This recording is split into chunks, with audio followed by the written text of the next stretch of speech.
Folks, Black Star Network is here. Oh, no punches! I'm real revolutionary right now. Support this man, Black Media. He makes sure that our stories are told.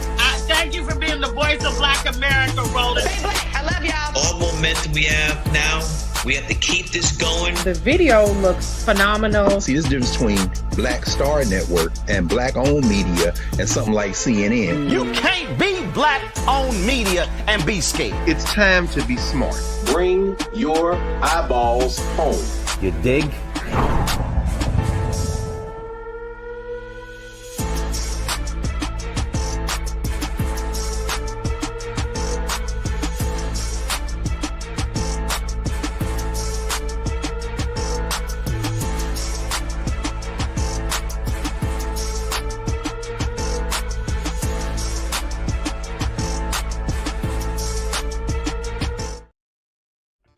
Folks, today's Monday, January 26, 2026. Coming up on Roland Martin Unfiltered, streaming live on the Black Star Network. Another tragic murder in Minneapolis. An ICE officer in Border Patrol, they shoot and kill a man while he was protecting a woman being harassed by ICE. He was simply filming the entire scenario. He also was carrying a gun, but he had a permit. All of a sudden, guess what? Fox News, Second Amendment folks are now demanding changes to ICE. I talked with Minneapolis City Councilwoman about the city's plan to protect the citizens. Also, guess what? The head of the Border Patrol there, Donald Trump, is recalling him. It looks like changes are being made. Protest is being effective. Also, the Republican candidate for governor, first of all, has dropped out, saying he cannot stand with him. Also, the Minnesota attorney representing the ICE agent who killed Renee Good is dropping. First of all, he's dropping out of the gubernatorial race, saying he no longer aligns with his party after Saturday's shooting. So there's a lot going on here, folks. House Republicans are pushing a new bill they say will stop insider trading. The critics argue it won't. Well, a member of Congress will join me later to discuss his plan to help ban stock trading in the federal government. Democrats are drawing a hard line when it comes to the Department of Homeland Security budget. We'll tell you all about that as well. Plus, Florida Congressman Maxwell Frost says he was the victim of a racist attack. For a year, mobile gas turbines at Elon Musk's XAI facility in Memphis have operated without a permit, despite an EPA ruling requiring one. State Representative Justin Pearson will explain what that means. Lots to break down. It is time to bring the funk. I'm Roland Martin Unfiltered on the Black Star Network. Let's go. He's got it. Whatever the miss, he's on it. Whatever it is, he's got the scoop, the fact, the find. And when it breaks, he's right on time and it's rolling. Best believe he's knowing. Putting it down from sports to news to politics. With entertainment just for kicks, he's rolling. It's on go, y'all. It's Roland Martin, yeah. Rolling with Roland now. He's funk, he's fresh, he's real, the best, you know he's Roland Martin.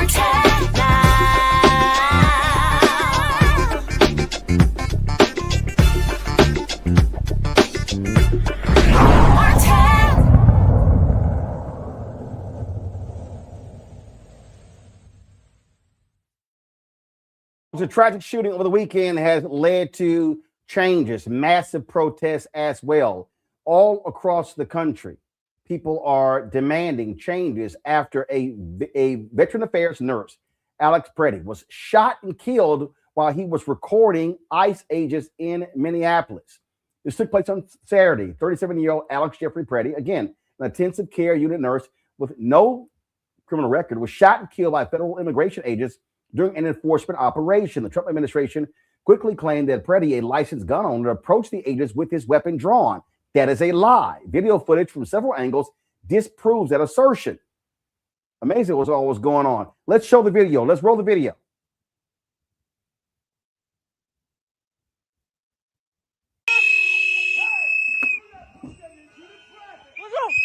What the fuck is wrong with you?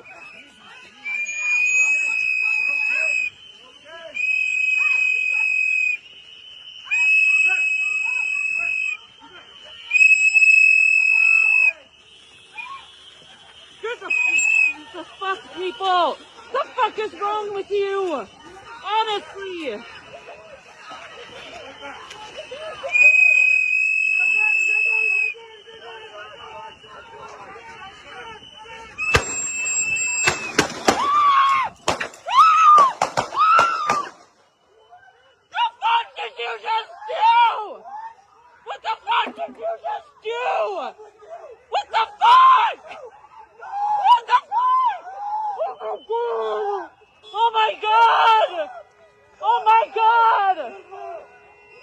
my God!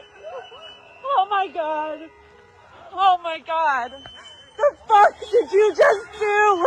The fuck did you just do? Yes! Liz, somebody call the ambulance!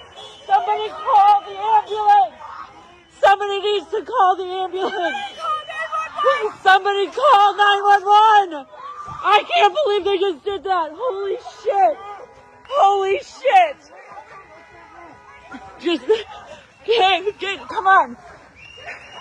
Come on! Oh my God, you fucking people, man! You're fucking killing us! Why would you do that? Oh my God! Oh my God! I can't believe I'm seeing this. I can't believe I'm seeing this. Come on, come on, come on, come here, come on. Come here.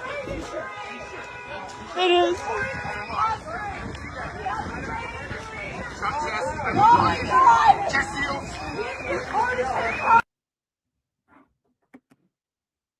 Now, folks, again, that's video of the shooting. It has been a really intense 48 hours. You've had the Department of Homeland Security, ICE Barbie Christy Nome, coming out saying that, oh, this guy was a domestic terrorist. And all of a sudden, reporters were demanding of Trump's chief liar, Carolyn Levitt, how do you arrive at that domestic terrorism? Then she says, well, Trump doesn't see it that way.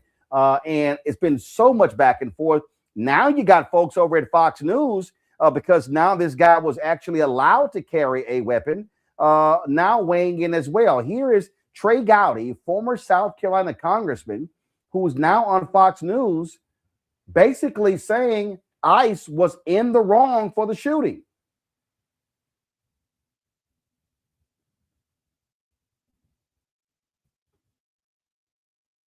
Do we have that video?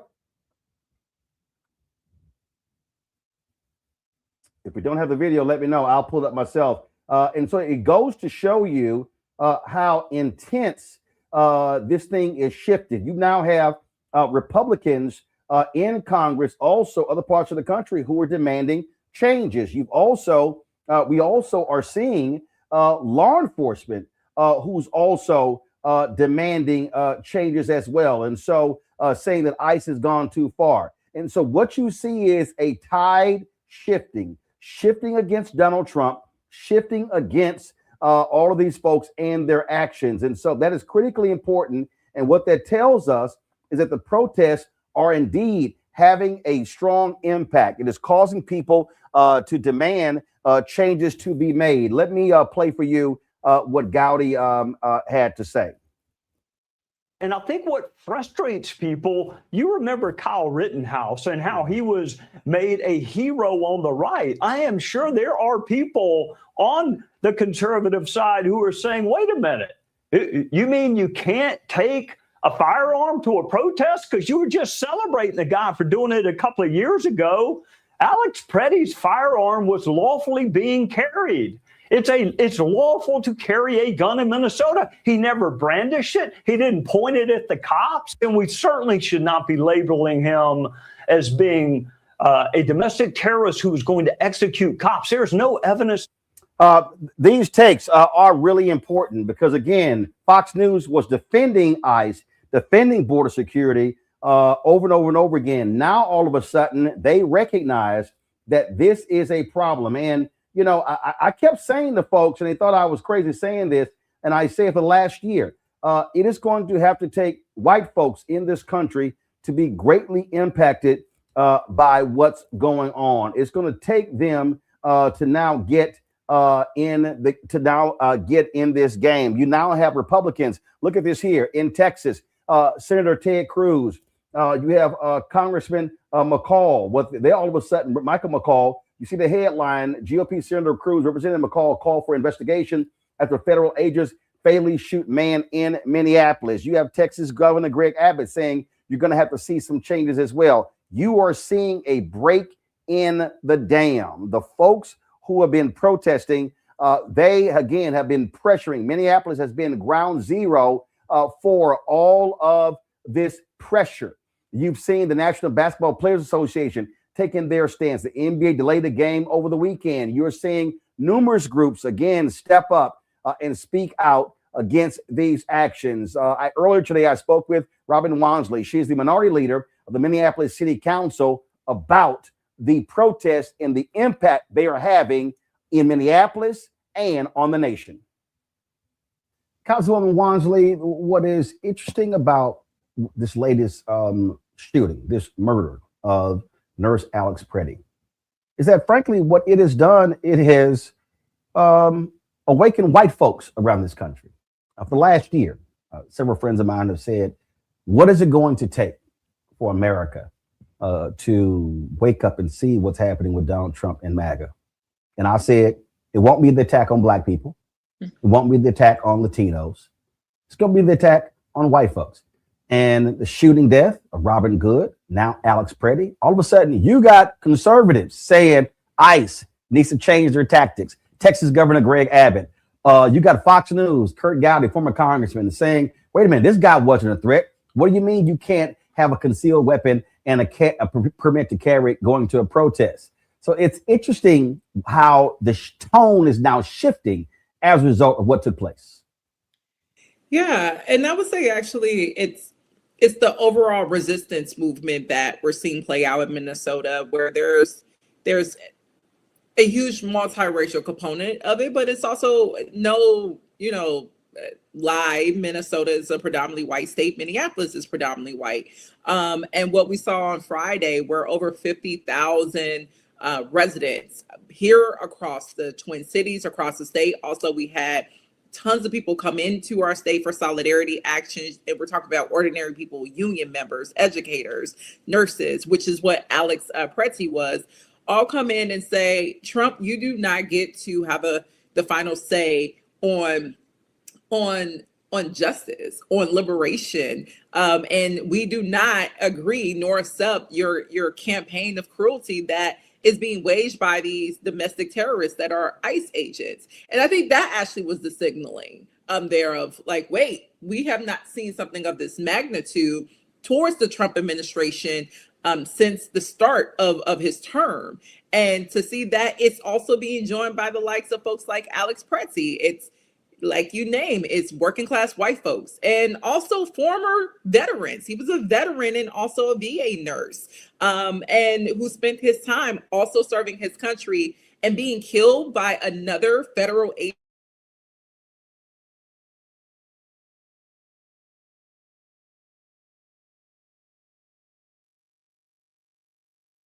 All right, folks, look, I have the issue with that interview. So let me know when that interview has been reset so we can hear from the councilwoman. So let me know when that has been fixed.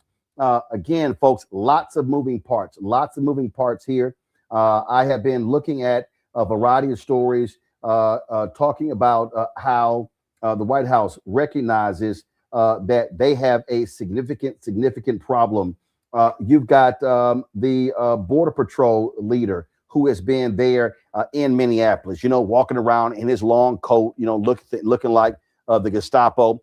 This here is a headline from Associated Press. Trump softens tone on Minnesota immigration crackdown as some federal agents prepare to leave. And so you see this story right here by what's going on. And he's pulling some of these agents, this Operation Metro Surge. So you take Border Patrol Commander Greg Bovino, who has been a polarizing force there in not only in Minneapolis, but in Chicago and other places as well. Well, he is being pulled out as well. So it is a lot. It is a lot that is going on there. And so we want to, break all of this down. We got our panel on standby. Folks, also, we have Representative Joe Morelli from New York talking about the stock ban trading. If he is with us, go ahead and pull him up. I would love to get his thoughts on this particular issue first. So let me know when the congressman is there. But again, folks, the tide is shifting. You're seeing what happens when people take to the streets. And this now is an increasing problem for Donald Trump. He, of course, is backing off a lot of the rhetoric where he's been attacking the mayor of Minneapolis, Jacob Frey, attacking the governor of Minnesota, Tim Walz. And so all of that has been going on as we see what is happening here. And so the protests are continue. And what did I say last year? And I was very clear, and there's no doubt in my mind. I don't care what anybody says. Renee Good, being a white woman shot and killed. Alex Pretty, being a white man shot and killed. This was going to cause a shift. Now, folks can disagree with me all they want to, but a lot of these people had no problem with the attacks on African Americans and Latinos. Now, all of a sudden, they are seeing the result of these actions. You're seeing what happens when ICE is allowed to do whatever they want to, how they treat people, how they're pepper spraying journalists, how they are threatening to put people on terrorist lists. They have been operating with impunity. But see, when you have folks like Stephen Miller and his wife, Katie Miller, and J.D. Vance and others, and even Donald Trump out there saying that they can do whatever they want, when they want, well, this is what you actually get. And so we have to understand what's happening here. Folks, do we have the congressman? If so, pull them up, please.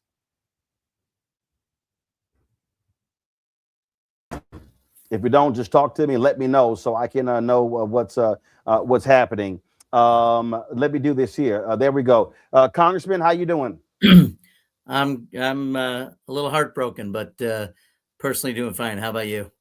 Doing great. So before we talk about the banning of stocks, that's what we're going to talk to you about. I got to get your take on what's happening. It is abundantly clear that Donald Trump and his MAGA administration, they realize they have screwed up. They have pissed off the American people. They have angered folks. And it's not just the protests in Minneapolis, it's protests all across the country.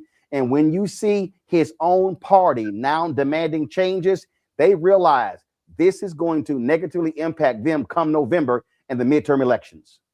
Yeah, you know what? So as I said, I'm heartbroken because what's happened this weekend and what's happened over the last several weeks in a number of cities, but particularly in Minneapolis, is so contrary to everything I think most Americans believe in.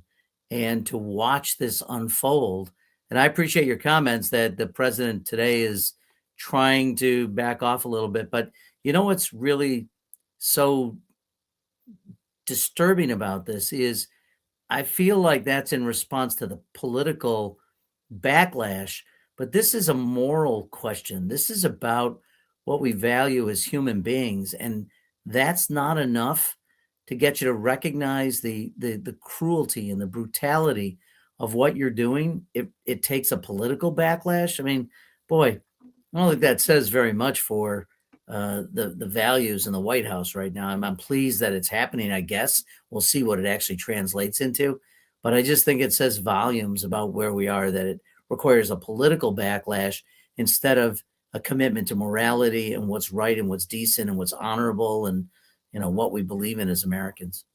But Congress, here's the deal. The Republicans have been afraid to say something, to challenge this man. In fact, look, this is a political headline right here. It says, ICE shootings are freaking out the GOP. They're afraid to tell Trump. Some lawmakers see the administration squandering their strongest issues. And that's what you got going on here. They've been unwilling to tame this nonsense. They've allowed this thing. And I kept telling people on my show, they are going to cross a line. They're going to go too far. And when you kept seeing them, again, getting in folks' faces, when you have Bovino coming out saying, oh, there'll be consequences when it comes to the speech that you use. Wait a minute. Okay, if people are cursing at an ICE agent or Border Patrol agent and calling them Gestapo and Nazis, your job is not to beat somebody in the face, drag them by the hair, throw them, handcuff them, or pepper spray them. You suck it up and you take it. But when you had the president, when you had Donald Trump, when you had all these other people saying you have 100% immunity, these people said we can do whatever we want because they've got our back. Yeah, and look, if there's that old saying about what you do in moments when people aren't looking at you, do the right thing. Where is it fundamentally? What do you believe? And now, like I'm happy that some Republicans are finally speaking out. But again, I feel like they're doing it because the politics of the moment, their fear of getting reelected has gotten to a certain point, but not because they actually looked at it and thought, right, what's happening in America? Like, I think about this. You said something really interesting before I came on, but I was listening about this needed to happen to white people before anyone would pay attention in America. And I was saying the other day to a colleague when we were on the House floor, this reminded me a little bit of the moments in the 1960s when you saw on television, on the news at night, Black folks getting hit with water cannons and having German shepherds sent loose on them, that people like recoiled from it. And I think that's happening as well. But to your point, it only happens if you watch it and you're repelled and you think, what? This is America? We're the good guys. Are we supposed to be the good guys? What happened to all of that? What happened about a more perfect union? What happened to 250 years of starting in some pretty dark places, but always trying to move in the right direction to try to follow the North Star? And then you look at this and you think, this is America? What's happened to us? So I think you're right. And I think people seeing it and recognizing, or a 5-year-old boy taken 1,000, 2,000 miles away from home. I have 5-year-old grandchildren. I don't want to say the rage that I would feel. So people maybe are starting to recognize this isn't the America that we signed up for. This isn't what we want. This isn't what we believe in. Well, again, and you're right. So what happened here is the people that voted for him had to now confront, this is what you voted for? Is this what you wanted? You got a lot of Latino voters who all of a sudden, this is not what we voted for. And again, they lied to people, Congressman, and we knew they were lying. I mean, we kept calling them out. When they kept, oh no, we're only going to deport the hardcore criminals. We can all look at the numbers. Obama, significant deportations. Biden, significant deportations. But they weren't trying to turn it into the TV show 48 Hours. And that's what you have here. You got Bovino walking around in his long coat with 20 agents around him. I'm the big bad wolf going around. And you had all of that sort of stuff. When you have Tom Homan, who all of a sudden is the voice of reason, you know you got a problem. Yeah, I'm with you. I mean, Tom Homan's from New York. He spent some time here. So I agree with you. And even when you look at the video, and I know people are looking frame by frame on what exactly happened, but just, you don't even need to. You see it in real time. A woman gets shoved to the ground by federal agents. And this gentleman goes to try to assist in some way. And seconds later, he's shot to death. I mean, and the shots, there must have been, I thought it was 8 or 9 shots. It was 10 shots. 10 shots. I mean, and then they lied to us. They lied. Oh, he pulled out a gun and he brandished it at the agents. I'm sorry. Yeah. We can now see. So Kristi Noem lying, Bovino lying. They all kept lying. They lied about Renee Good, and they really lied about this guy. And we saw the video where they took his gun away, and after they took his gun away, when he was allowed to carry, had a permit, then he was shot and killed. And they lied to say, oh, he was a domestic terrorist trying to attack federal agents. They lied. They just lied. Yeah, you know, it's really interesting. When I was a kid, in the middle of the Cold War, every time the Soviet Union ever spoke as a government, it seemed like it was lie after lie after lie. And I was thinking about it the other day. The United States government is now putting out absolute lies. I mean, things that they know not to be true, as though it is. They've been lying to federal judges.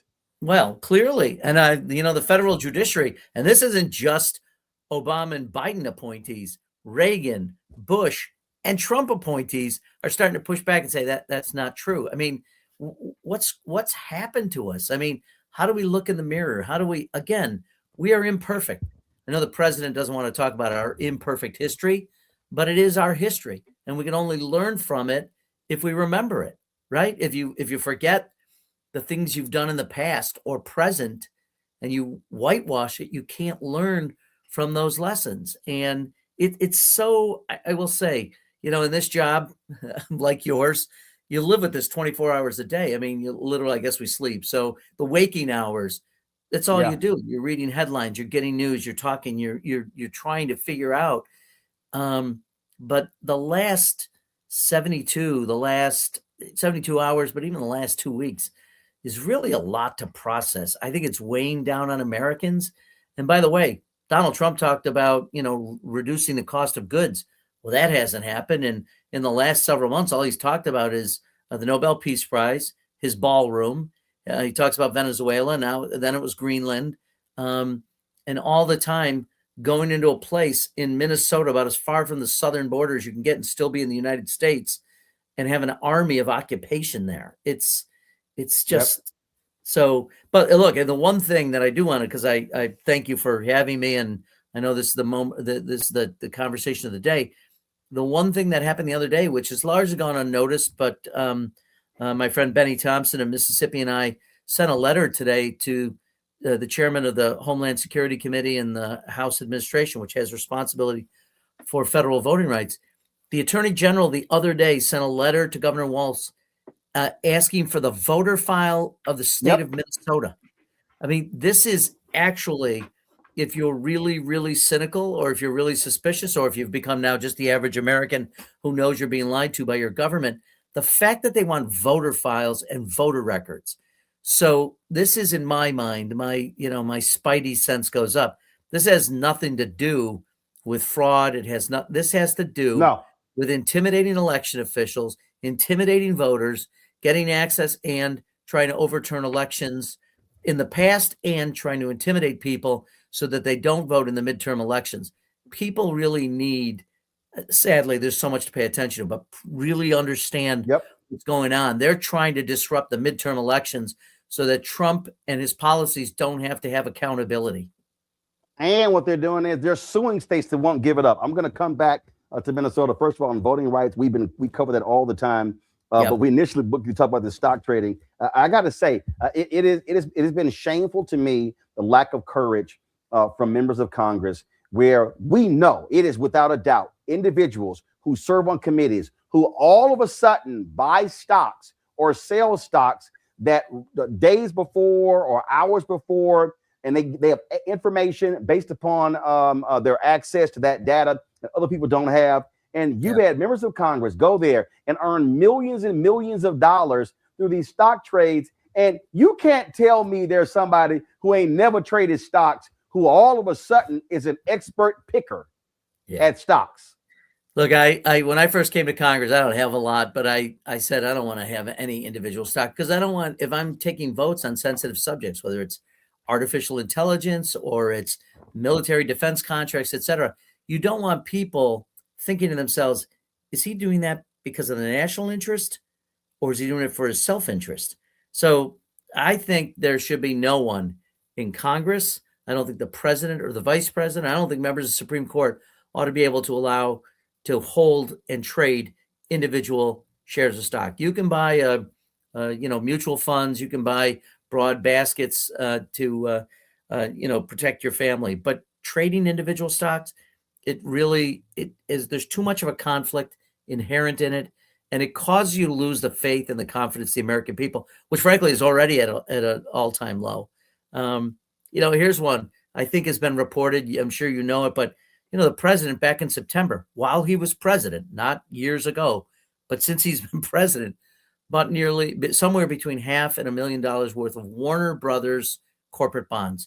Now, you and I know Warner Brothers is in the middle of merger talks with Netflix. And at one point, the president's son-in-law was trying to get private equity to push up the bid by Paramount to raise the price. I mean, this is crazy. The president owns corporate bonds of companies that are in the middle of merger talks and ultimately have to go in front of the FCC, Brendan Carr, his friend, and the guy he appointed, to make the determination on whether that deal goes through. Now, should I be wondering whether or not the FCC and the president are doing everything they can in the public interest, or are they doing it in the interest of the president's bottom line in his personal checkbook? And when that starts to happen, you lose faith. And in a democracy, when you lose the faith of the governed, the people who are in charge, what else is there? I mean, that's the most fundamental thing in a democracy. Congressman, there's no doubt in my mind that these people are corrupt, that they're doing all they can to rape and pillage America, to make as much money. They don't give a damn about the emoluments clause. Whether it's the Qatar jet, buying bonds, they don't care. And listen, they have a party that will not hold them accountable. Democrats are in the minority in the House, in the Senate. So their whole deal is, hey, we got to make a run of this as long as we can. And that's one of the reasons why I think they want to cheat with the voting rolls, because they don't want Democrats controlling the House and or the Senate, because then there will be investigations, there'll be hearings, and they don't want that. And so that's the case. But certainly, I do believe when it comes to the issue of stock trading, there's no doubt in my mind. I don't understand why members of Congress are so resistant to it. Well, I do, because frankly, it's an easy way to fatten up your piggy bank, and that's what you got going on. And then, of course, you can also be like Kristen Sinema, go to the Senate, raise a whole bunch of money, spend it on lavish trips, and then pocket that money, and then, of course, get a lobbying job, and then you can live like a fat rat. Yeah, look, even the people who are maybe doing it innocently without any additional information, but it just doesn't look good. And again, you have to be, as they used to say, above reproach. You know, they used to say about Caesar's wife, you have to be better than everyone else. You have to think about these things if you're going to have the confidence of the public. And when you can trade individual stock, let's say you're on an appropriations committee, as I am. If you're in the defense space and you know that the United States Navy is going to start ordering ships and it hasn't been made public, it's not inside information in the way that you think of it under the current law, but it's definitely information that you could utilize to benefit yourself. And so when people think that that's happening, whether it's members of Congress or the president, Supreme Court, for who these people often appear in front of, we just have to say no. And that's why we've got a bill that would ban all of this.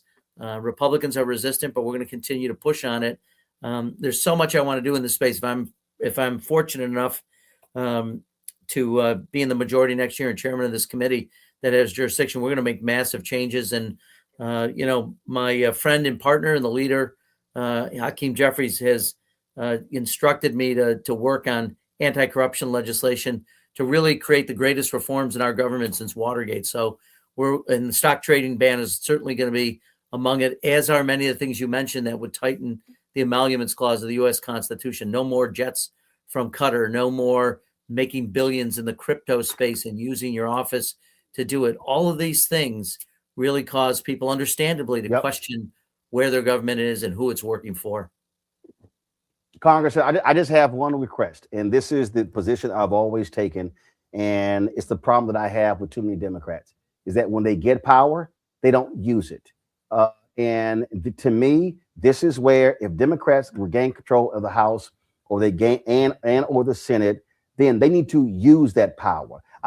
Listen, for whether we despise a lot of their actions, what Donald Trump and MAGA and these Republicans did when they got the power, they used it. And too often Democrats are like, well, we got this, we got that. No, people want to see action and results. And they don't want to sit there and watch people say, oh, it's going to take some time. They want to see it now. And that's what I hope, if y'all gain control, that y'all wield that power the way it's supposed to be wielded. Yeah, I think the important thing is use, don't abuse, but definitely use. And we're going to do it. Frankly, I'll tell you, when it comes to, because this is all going to be part of it, Voting Rights Act and whatever the Supreme Court does, we're going to have to get in there and we're going to have to make some changes to safeguard people's right to vote and stop the reemergence of Jim Crow laws across this country. And that's, I think, part of the aim here. We're going to do this and we're going to do it quickly. I think January, February of next year, you're going to see massive changes. And we're going to put these bills up on the House floor and we're going to start to reform the government of the United States in the way it deserves to be, so that people start to have confidence once again that we're working on their behalf. Absolutely. Congressman Joe Morelli, we appreciate it. Thanks a lot. Nice to be with you. Thank you. Thank you. I want to bring my panel, Dr. Ome Congo Dabinga, Senior Professor of Lecture, School of International Service, American University, author of Lies About Black People, How to Combat Racism, out of D.C. Joy Cheney, founder of Joy Strategies, out of D.C. A. Scott Bolden, attorney, as well, out of D.C. Glad to have all three of you here. Scott, I want to start with you.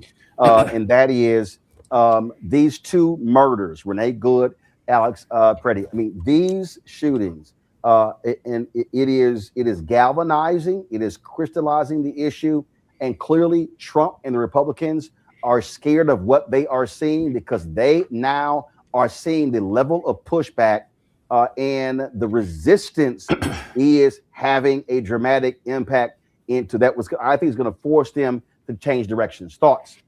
You know, all of our grandmothers used to say, "You gonna believe me or your lying eyes?" Well, I'm gonna believe me and my lying eyes, because that video and those videos are truthful. There's no question about it. You and I have spent 7 years breaking down these illegal shootings by the police, and these are no different. The video of Petty, the gentleman who was protesting a couple days ago, the nurse, is as powerful, in my opinion, or almost as powerful as the George Floyd killing that was played out on camera. The nurse was peacefully protesting. He was helping an individual, a woman who the ICE had pushed down. And if you look at that video, that both of them are on the ground, and then on their way down, the ICE agent starts spraying pepper spray. He doesn't hit them. He hits another ICE agent or Border Patrol agent. And then you have 7 of them wrestling with 2 of them and then just 1. What's the real? What did they do so wrong?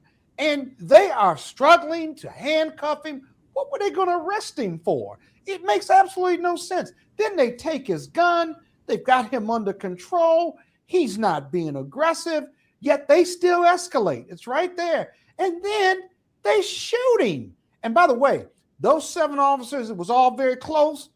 Some of them could have gotten shot. That's how irresponsible it is. And if you look at that video, if you compare with DHS regs in regard to lethal force, it just violates all of that. Whether it's the woman driving or now the nurse on the ground, it violates all of their regs vis-a-vis the use of deadly force. And it's downright dangerous. I raised that, Roland, because that just shows how untrained, ill-equipped, or just how stupid these agents are, these border agents. They're not trained in urban policing, community policing. And so I think you're right. And what gets me, what's even more dangerous, see, white folks can't really appreciate this when we say this. They're killing white folks. Now, when they get to killing white folks, let me tell you something. It gets really, really bad. And I got to tell you, they're moving people out of Minnesota, but Bovino and all of them, let me tell you something. They created this. The White House created this. Stephen Miller created this. I wish you could pull up the video. You remember 2 or 3 months ago when they were about to deploy in New Orleans or Chicago, and they were in this big hangar, and Noam was there, and Stephen Miller was there, and they were giving them a pep talk, right? And the media ran it, and they were saying the gloves are off. This is Miller. The gloves are off. Go get them. Go do whatever you want to do. And yeah, that was Stephen Miller. He was that was Stephen Miller in Memphis. Remember that? Remember it? Yeah. And when I watched it, I said, my goodness gracious, these goons are just going to go off because they got no legal restraint now. And sure enough, they killing people. The only thing that surprised me was they started killing white folks on camera. They just didn't care because they were going to back them. And Noam needs to be impeached. You know, Miller needs to go. Bovino needs to go. And then they're going to send Holman like he's some independent arbiter, and he's the most corrupt out of them all. You ain't heard from him in 3 or 4 or 5 months, have you? Because since he took that $50,000 deal and nobody knows where the money is, what happened to the 50 grand? He was never prosecuted, and they don't know where the money is. You haven't heard from Holman. They kept him low key. He's no independent arbiter. He believes what they believe, that if you are here waiting on an asylum and you have a path to citizenship, you came here illegally, they interpret the regs to mean you are a criminal. That's why they live with the whole BS or bullshit about these are all criminals. When Bovino puts up the 4 or 5 criminals that they've arrested or they're looking for in Minnesota, look at those charges. Every one of them is a misdemeanor. You hear me? I don't care if it's an assault or domestic violence. These are all misdemeanors. These aren't killers or rapists or felons that are invaded America. It's all bullshit, right? And they want us to buy it, not because it's a lie, but so they want us to envelop it so we start to rethink or gaslight ourselves as to maybe this is it. The worst statistic, and I'll finish on this note, the worst statistic is 80% of the Republicans still support the Trump administration, notwithstanding all of this. 80%. That's the biggest problem in America and how it views humanity or the lack of humanity. The thing here, Joy, is that the reason it happened is because the administration said, do what you want. And so do what you want. They just kept getting more aggressive and more aggressive and defending. And so if you're one of these folks, you like, shit, man, it don't matter what we do. We good. They got our back. And so that's what happened here. And they kept saying, and I kept saying, they're going to cross a line. It's going to get worse. And it was like, well, the white woman, Renee Good, when she was driving the car trying to run him over, the problem here, dude was filming on his phone.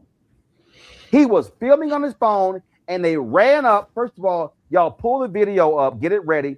And not the angle we showed before. I want to see the other angle where they went up to him. He was on the side of the street recording. Exactly. They accosted him. Right. They initiated the action here, Joy. Mm-hmm. They took his gun, and then I don't know if the stills. No. Hold on. No. That's later. Even before then, he's standing there recording. That's what I mean. But what I'm saying, accost him, push the woman, and they grab his gun when he's on the ground. But he wasn't impeding. He wasn't grabbing them. This is what he was doing. He was standing right now. He was talking stuff, and so guess what? I can't wait. Unfortunately, he got killed. But I can't wait when his family gets his phone and they release that video. Absolutely.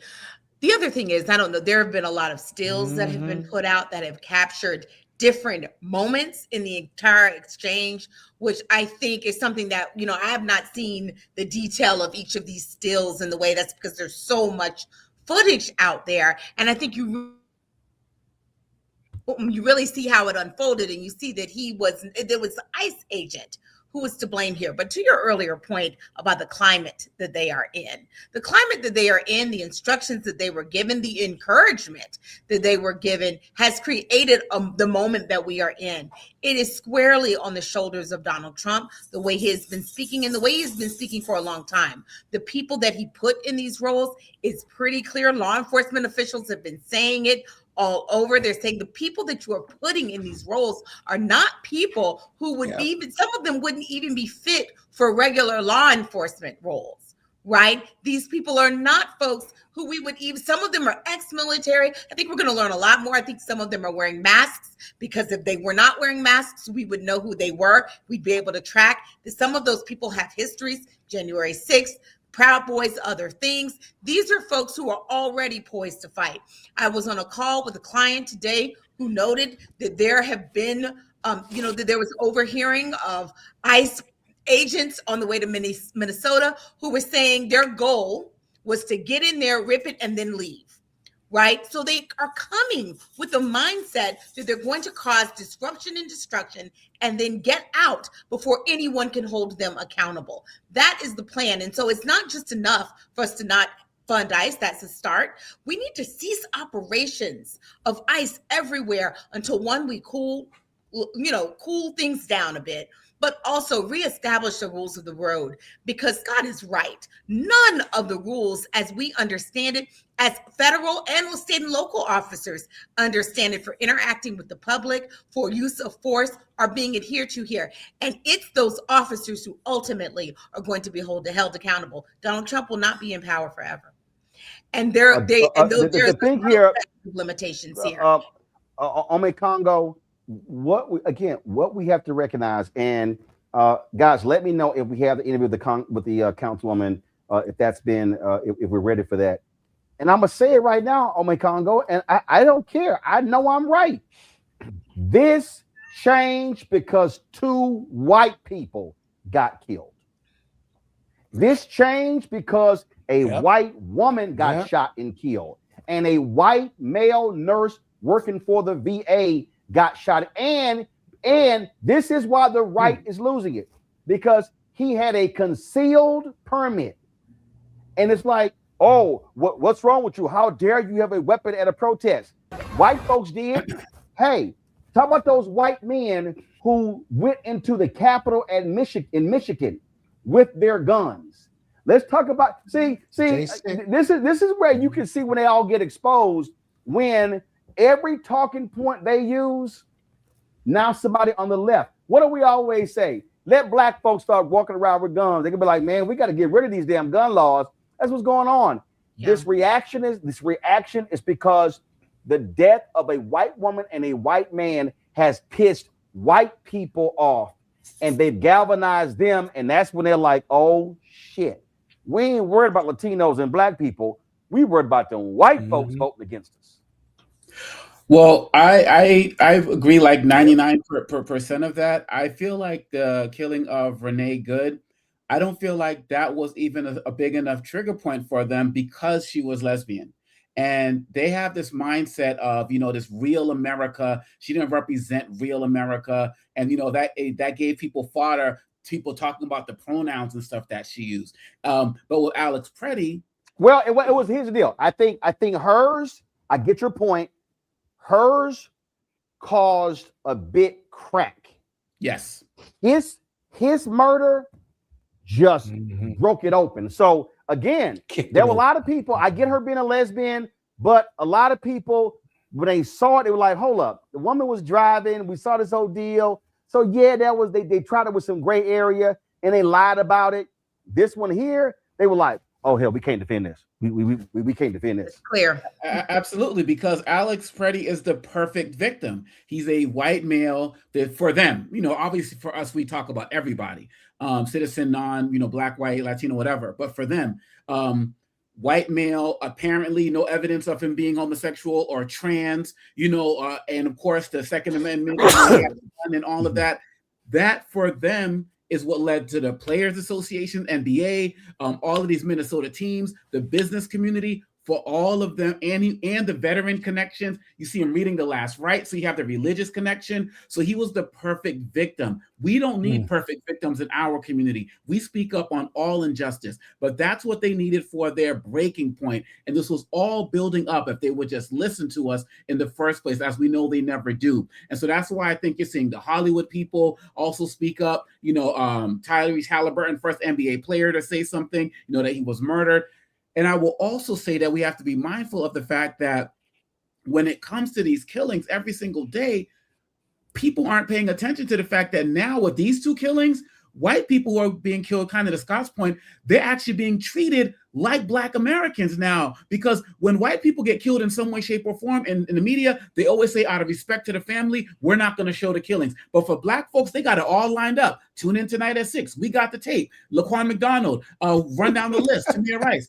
Now they're doing this with white people as well, which shows the level of depravity that we've reached as a society. And that was the part I wasn't even expecting, Roland, but it's necessary to wake up more Americans to this tragedy so they can start hearing what we've been saying all along and start to do something about this crisis that's happening in America. Again, I'm going to say it again. What did a lot of Black civil rights workers say? What was their fear of doing Freedom Summer? Their fear was, man, one of these white kids get killed, they're gonna come down all on us. The impact of Cheney, Schwerner, and Goodman being killed, 2 white boys and a Black guy. That was the issue. I'm telling you, I love how these people want to act like this. A white woman comes up missing. Oh my God, we are still they are still doing documentaries on Natalie Holloway. I'm talking, that's been like 10, 15 years. They are still, I'm just being straight up, and I'm not being callous, but a Black woman come up missing? Oh, hell, look, listen, you ain't getting that kind of coverage. That's what we have to realize. And guess what? White man with a concealed gun killed in the protests? Outrage. Philando Castile told the cop, I have a weapon on me. I have a concealed handgun permit. He was shot and killed, and you didn't see the NRA or any gun groups rising to his defense. But they came out today. They came out today in example. That's my point. That's my point. Again, we played the interview of the Minneapolis Congresswoman. We were talking to her about what took place there. Okay, so hopefully the video is straight. Let's roll that interview, please.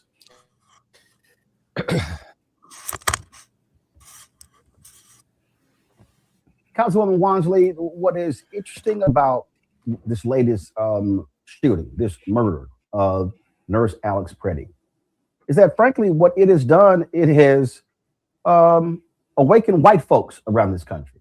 For the last year, several friends of mine have said, what is it going to take for America to wake up and see what's happening with Donald Trump and MAGA? And I said, it won't be the attack on black people. It won't be the attack on Latinos. It's going to be the attack on white folks. And the shooting death of Robin Good, now Alex Preddy, all of a sudden you got conservatives saying ICE needs to change their tactics. Texas Governor Greg Abbott. You got Fox News, Kurt Gowdy, former congressman, saying, wait a minute, this guy wasn't a threat. What do you mean you can't have a concealed weapon and a permit to carry it going to a protest? So it's interesting how the tone is now shifting as a result of what took place.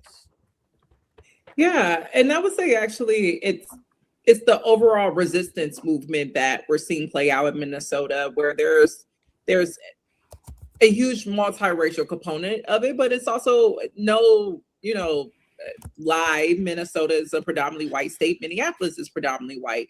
And what we saw on Friday were over 50,000 residents here across the Twin Cities, across the state. Also, we had tons of people come into our state for solidarity actions. And we're talking about ordinary people, union members, educators, nurses, which is what Alex Preddy was, all come in and say, Trump, you do not get to have the final say on justice, on liberation. And we do not agree nor accept your campaign of cruelty that is being waged by these domestic terrorists that are ICE agents. And I think that actually was the signaling there of like, wait, we have not seen something of this magnitude towards the Trump administration since the start of his term. And to see that it's also being joined by the likes of folks like Alex Preddy. It's like you name, it's working class white folks and also former veterans. He was a veteran and also a VA nurse, and who spent his time also serving his country and being killed by another federal agent while just simply observing and saying what you're doing is absolutely unacceptable in our streets, and doing that just with his camera. It says a lot. And I think the Trump administration is recognizing that they are not winning the public narrative on this. They're not winning public support. And this is not a good look to be out here just killing and shooting civilians at their discretion. And I think this is why we're seeing this opening with the Trump administration walking back some of the threats that they were very forceful of.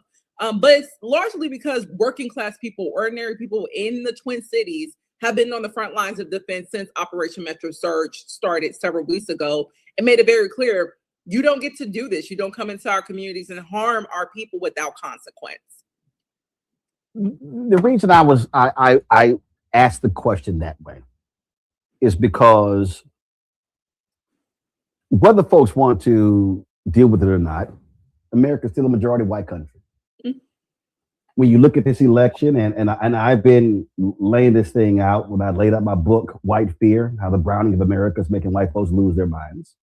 I actually said in the book that, listen, black people, we knew who Donald Trump was back in 2011, long before that. We knew who he was in 2016. We ain't vote for him then. We ain't vote for him in 2020. Didn't vote for him in 2024. That's why we use the phrase, hashtag we tried to tell you. We got shirts on our site saying, don't blame me, I voted for the black woman.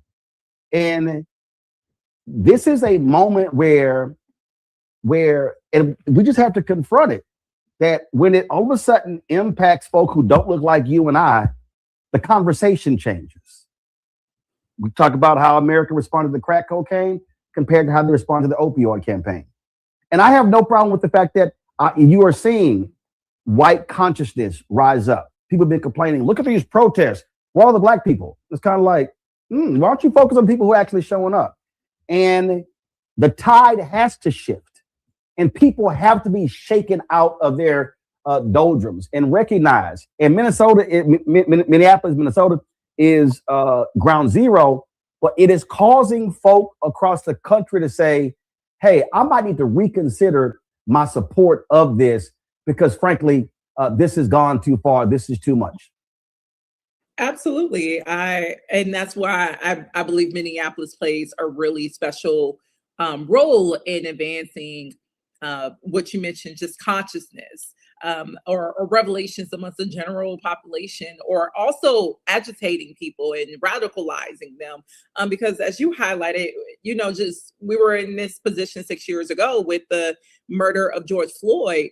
And we saw the world turn to us in terms of how do we forge a pathway forward around policing and public safety, because cops stole another Black life in that moment. And for years, Black Lives Matter had been organizing protests and things of that nature here in Minnesota, all across the country, saying policing is racist and it's violence. Law enforcement in general, focus is oppressing Black, brown, poor people. It's not often meant to protect and serve as its quote unquote, its PR campaign says.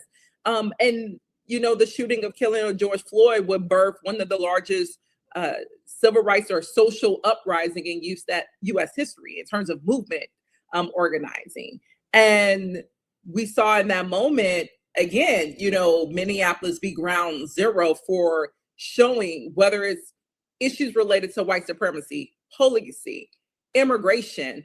We're not the ones to be played with. Like, yes, we have our issues, but we show that, okay, there's a shared sense of commitment for advancing justice, for saying that we care about the collective well-being of one another. We care about the preservation of democracy in our society, in our country. And we recognize that if it's George Floyd to Renee Good to Alex Petrie, we know these institutions will use George Floyd, a Black person or a Somali person, to advance what is very much a corrupt agenda. And the Trump's agenda is really to make the rich richer. And they use these things. Black people, oh, those are the people you should be scared of. Somali people, no, they're doing fraud. Be afraid of them. Oh, these illegal immigrants. No, those are the problems. Those are the people who are taking your jobs and making it so that you don't have health care all of a sudden. It's to distract us from recognizing that it's the wealthiest of our society that should be the common enemy, and they have us looking at one another and trying to create confusion to make it seem like we're the problem.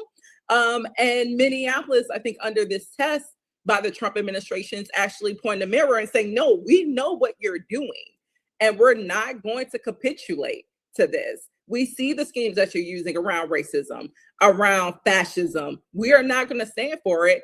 And we're going to set a new model, what it looks like to take on this administration. And to have white folks at the forefront of it, I think it's important. It's important to show that as white people, you have the responsibility to take up a bulk of this weight in this fight. And knowing that it's coming on the heels of other communities, Black folks, immigrants who've been on the front lines of taking on these very deadly and violent institutions by themselves for a long time. So it's great to see that it's being leveled up, and that hopefully it's a playbook for other cities where Trump looks to enter into and also take control and show that you have options to fight back. And not only that, it is also showing hypocrisy, because it's quite interesting to watch, again, Trey Gowdy's of the world and Fox News talking about this was a rightful gun owner who had a permit. So did Philando Castile. Yep. And they were mighty quiet when he was shot and killed. Yep.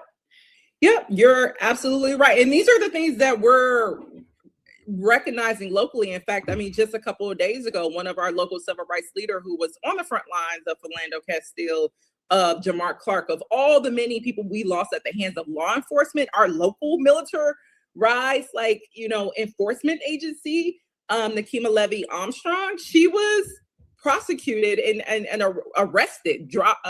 Charges are still being pended because she has always called to question around how serious do we take the valuing of Black lives in our communities and in our cities, especially when it comes to policing.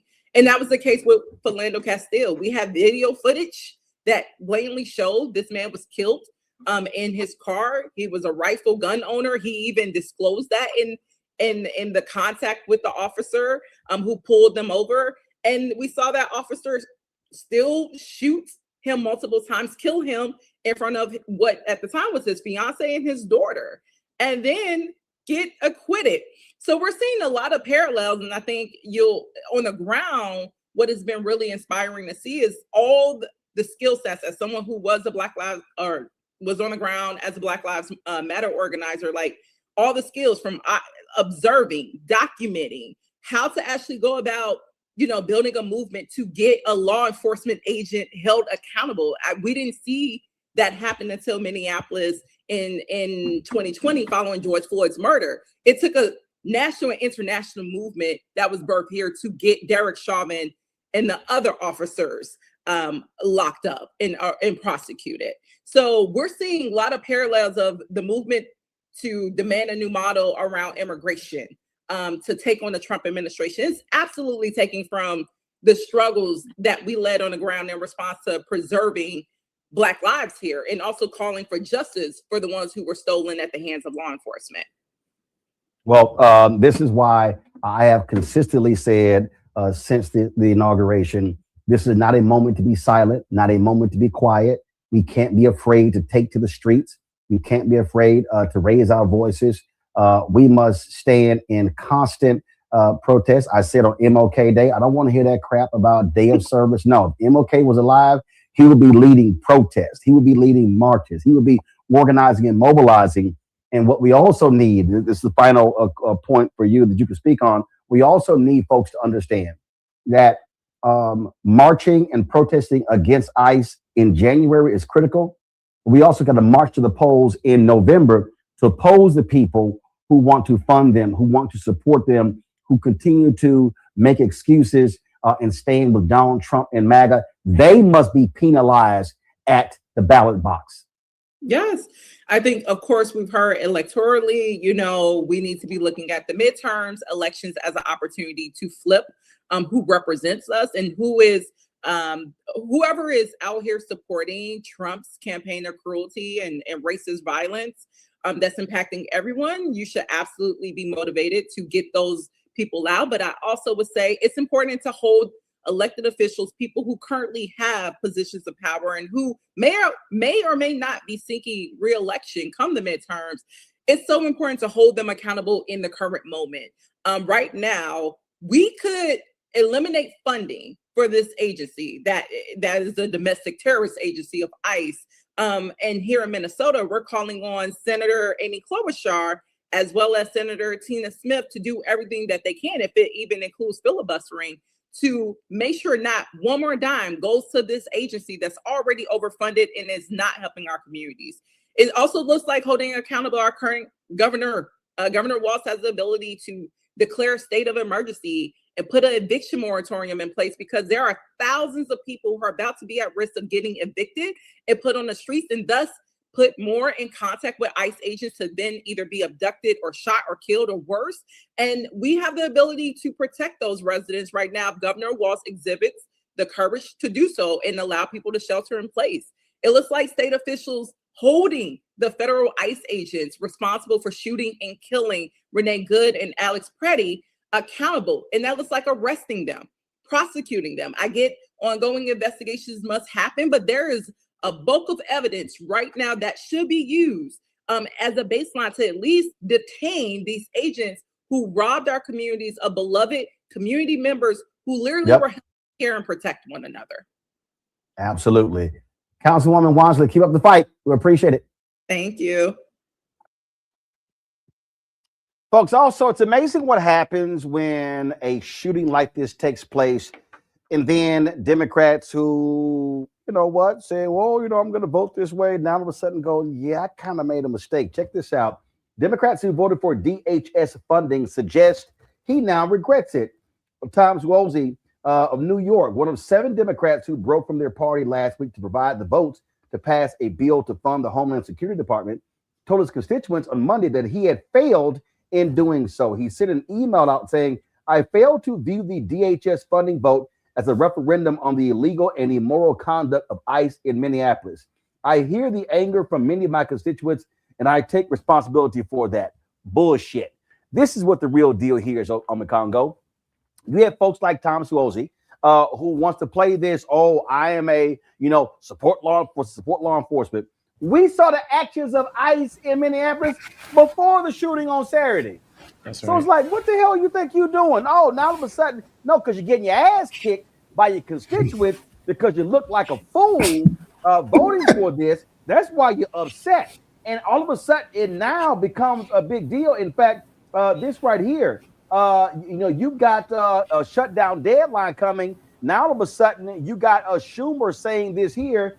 Democrats will speed up non-DHS funding bills ahead of deadline shutdown because they don't want to sit here and vote for it. You see right here, let's see, Senate Democrat leader Chuck Schumer announced Monday that Senate Democrats are prepared to speed up passage of 5 government funding bills, but not funding for the Department of Homeland Security to avoid a large swath of the government shutting down at the end of the week. Senate Democrats have made clear we are ready to quickly advance the filed appropriations bill separately from the DHS funding bill for the January 30th deadline. Yeah, I mean, that's what you should be saying, because you know what? It's causing people like Pennsylvania Senator John Fetterman who've been kissing the ass of ICE, saying all sort of crazy ass things left and right. He now all of a sudden realizes, I got some issues. In fact, did y'all see? I'm gonna let you speak to that because I'm gonna ask Jordan's next question about Fetterman and his wife, how her coming out has got him going, yeah, I might need to readjust my position. But go right ahead, on the Congo. Yeah, I was thinking about Fetterman and his with that. But I was Swazi. Look, the fact of the matter is, any Democrat at this stage that votes to support ICE or not, or to fund it or any way, shape, or form, they need to be primaried. Look, during 2024, the election and all of that, people can say that that was an extreme left position with Democrats or independents. Now, when you look at the polling, abolishing ICE is a moderate stance. It's a moderate stance among Democrats. It's like 40-something%. And that was before the Alex Preddy shooting. And so when people talk about, you're hearing people say Democrats who vote to support this, they have blood on their hands and all of that other type of stuff. This is one of the main issues with Democrats this year. And so Swazi and I think 3 other ones came out and said that they regretted or they condemned the killing or whatever. They need to be primaried. And we can't be afraid to primary these guys going into these midterm elections. The fact of the matter is that some of these Democrats are refusing to stand up and meet the moment. They're refusing to be the opposition party that we need. It's not an age thing, it's a comfort thing, and it's a donor thing. Some of these guys are just too corporate, and this is the time to stand up and speak up. And if not, you should be primary, period, bottom line. And Swazi should be one of them. This is what I find to be very interesting here, Joy. Let me show you this here. This is a statement that the wife of John Fetterman put out. For more than a decade, I lived undocumented in the U.S. Every day carried the same uncertainty and fear lived in my body. A tight chest, shallow breaths, racing heart. What I thought was my private chronic dread has now become a shared national wound. This now daily violence is not law and order. It is terror inflicted on people who contribute, love, and build their lives here. It's devastatingly cruel and un-American. Now, John Fetterman has been a huge supporter of ICE. In fact, he had to. Her comments are made shortly after the shooting. Fetterman, of course, released his statement. This is what he said: Miss Good and Mr. Preddy should still be alive. My family grieves for theirs. The operation in Minneapolis should stand down and immediately end. It has become an ungovernable and dangerous urban theater for civilians and law enforcement that is incompatible with the American spirit. As a very pro-immigration Democrat and ranking member of the subcommittee on border management, I believe our nation deserves a secured border and that we should deport all criminal migrants. I also believe there needs to be a path to citizenship for those hardworking families who are here. I've also spent significant time hearing many different positions on the funding bills and maintain that I will never vote to shut our government down, especially our Defense Department. Additionally, a vote to shut our government down will not defund ICE. DHS has $178 billion in funding from the One Big Beautiful Bill Act, which I did not vote for. I reject the calls to defund or abolish ICE. I strongly disagree with many strategies and practices ICE deployed in Minneapolis and believe that must change. I want a conversation on the DHS appropriations bill and support stripping it from the minibus. It is unlikely that will happen and our country will suffer another shutdown. We must find a way forward, and I remain committed to being a voice of reason and common sense. Well, you might want to go listen to your wife, Joy, because that's what we're seeing right here. And to Ome Congo's point, if there's a moment, polling data backs up Democrats, is to find a spine and say enough is enough. And Joy, let me remind people, deportations took place under Obama. Deportations took place under Biden. The difference is it wasn't a TV show. They weren't out there filming. Remember, the cop who shot Renee Good was sitting here recording with one hand and sitting here and grabbed his gun in the other. What Donald Trump and J.D. Vance and Stephen Miller and all these people and Ice Barbie Christy Nome, what they've done is they've turned this into a television show because they are appealing to these hardcore white MAGA voters and say, see, we are taking these people out. And they're actually deporting fewer people than Biden and Obama did. All of this is correct. Well, first of all, I just have to say for all the women here, every married man should listen to his wife, whether you're in my home now or whether you are. I mean, hold on, not on everything. Hold up, not on everything. I mean, let's calm down. John Fetterman and all married men. Hold up, not on every damn thing. Y'all act like y'all right on everything. Well, Christy Nome's husband, if she has one. Thank you. All right, you better narrow that down. Okay, go ahead. Exactly. Not paying Bondi either. Look, here's what I know.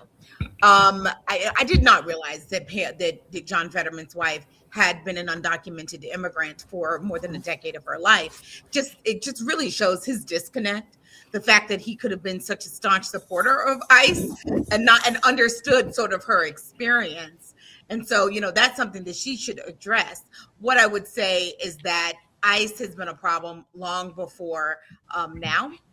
These white people have been attacked here, and so that's why we're all talking about it. I'd like to utter the name of Keith Porter, right? He was killed by an off-duty ICE officer who then tried to lie about what he did.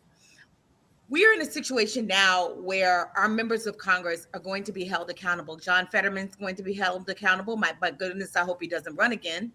But he will be held accountable. Susie in New York will be held accountable, and they should.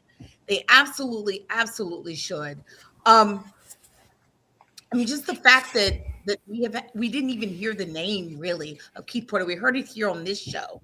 But if you were not watching Roland or you were not, following any kind of Black media, you basically would have missed that entire story. There's also an interesting notion here about maleness. We had a white man in this nurse, Mr. Preddy, who was actually trying to help a woman, doing the most manly thing you could do. He was observing what was happening. He assisted to provide help. He was a gun-carrying person, but he did not brandish it. He was trying to help someone, and he lost his life for it. And these are people who say that they're about manliness, and yet they had in the case of the earlier victim here, approaching her car, screaming and yelling at her, and most women recoil when you scream and yell at them and you approach them aggressively, which is what she sought to do. She was trying to get out of their way. There's so much here that I think needs to be shared, so many stories that need to be shared. But first and foremost, we have to make sure that there is a pause. Fetterman is wrong about that. Yep. The reason we want to pause the money to ICE is to DHS is not because they don't already have money. It's so that they want their funding. And we have to make sure it limits their ability to move and operate when we do that for long term. So it is absolutely important that we separate it out. John Fetterman doesn't want to shut down of the government. What he has to be clear then is ICE can't be funded and can't be a part of that. So we can go forward. Bottom line here, Scott, if you are a Democrat, again, this is what people don't understand. They freaking, oh my God, we want to hear abolish ICE. No, how about ICE operate the same way they did under Biden and Obama? You have a sense of decency. You follow procedures. What Donald Trump has done is just hire people. And the problem is we don't know who the hell these people are. We don't know if they're actually commissioned law enforcement. We don't know if they're bounty hunters, if they're oath keepers, if they're promise, if they're the Proud Boys. We don't know who the hell these people are. And we can see by their actions that they don't even damn about traditional law enforcement. They're pissing off other law enforcement. Scott, they are pissing off police chiefs in Illinois, in Minnesota, all around the country, because they're like, we don't even have to work with y'all.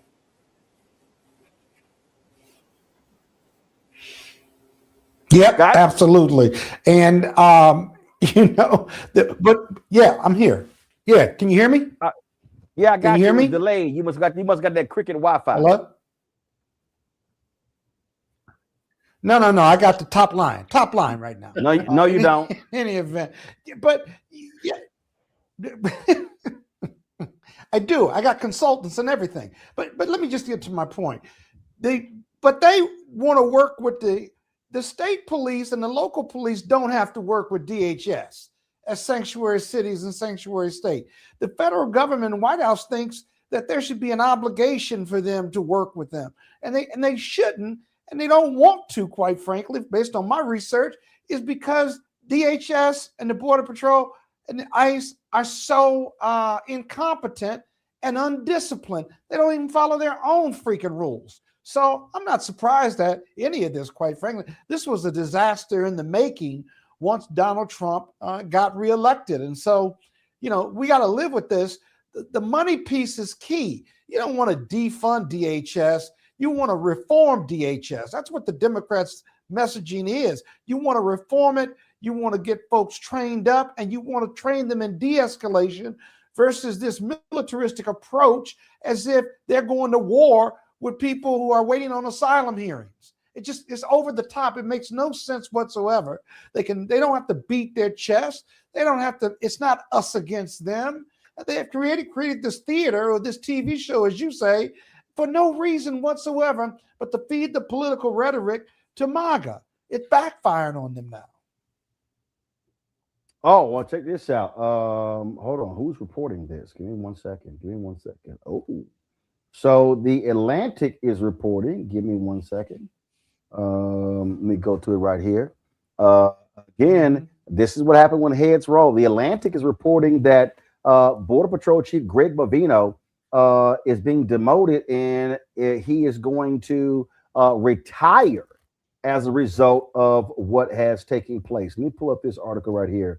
Greg Bovino has been removed from his role as Border Patrol Commander at Large and will return to his former job at El Centro, California, where he is expected to retire soon, according to a DHS official and two people with knowledge of the chain. His sudden demotion is the clearest sign yet the Trump administration is reconsidering its most aggressive tactics after the killing Saturday of 37-year-old Alex Preddy. Wow. Respond to that, Omekongo.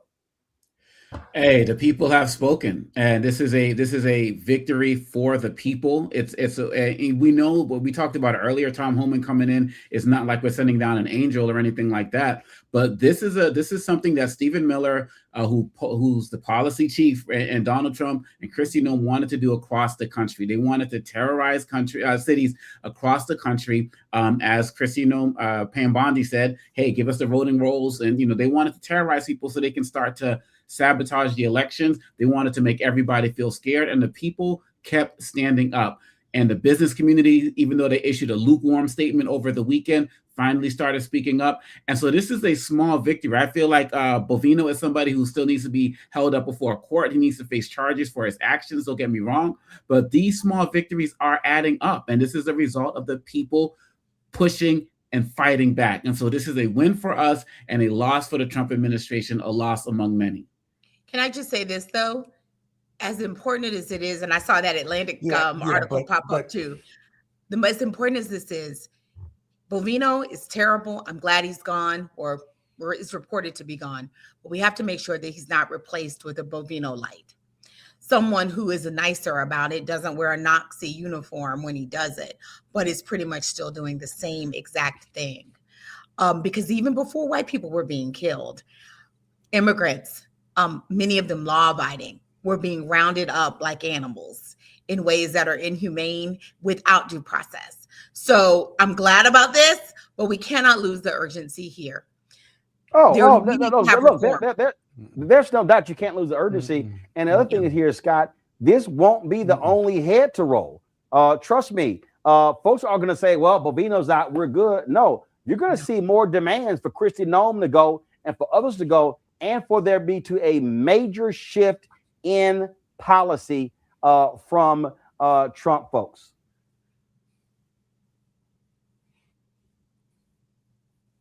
I don't know who Maybe. that's to. I hope you're right. No, that's the Scott. But if you don't That's change the Scott. philosophy, Scott's on like a you 5-second don't delay cut off because he the got head. that bad Wi-Fi. But go ahead, Scott. Well, but maybe it's your broadcast equipment. Who knows? But Everybody, let me just say everybody this. else on time. That's bullshit, right? Because the Everybody else on philosophy, time.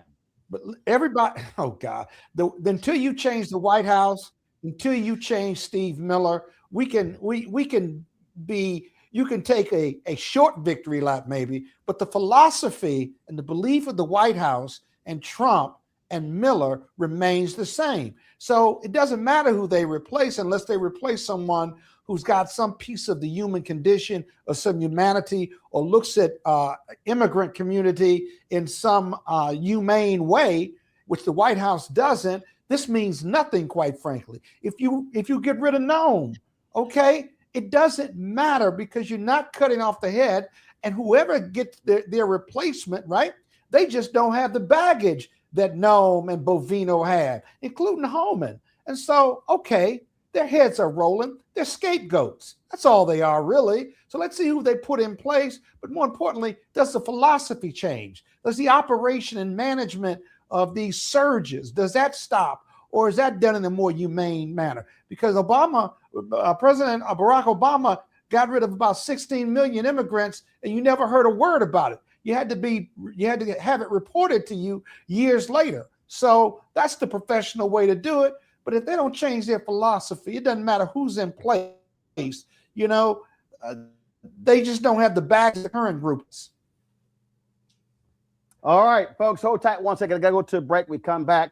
There was a debate on Saturday between Democratic Texas U.S. Senate candidates, State Rep James Tellerico and Congresswoman Jasmine Crockett. We'll show you some of that. That's next. Roland Martin Unfiltered on the Black Star Network. Don't forget to support the work that we do. Join our Bring the Funk fan club. You want to support that work? You want to contribute via Cash App? Use the Stripe QR code. You see it right here on the screen. Click the Cash App pay button to contribute. Checks and money order. Make it payable to Roland Martin Unfiltered, P.O. Box 57196, Washington, D.C. 2003 7-0196. PayPal's R Martin Unfiltered, Venmo RM Unfiltered, Zelle Roland at RolandSMartin.com, Roland at RolandMartinUnfiltered.com. We'll be right back.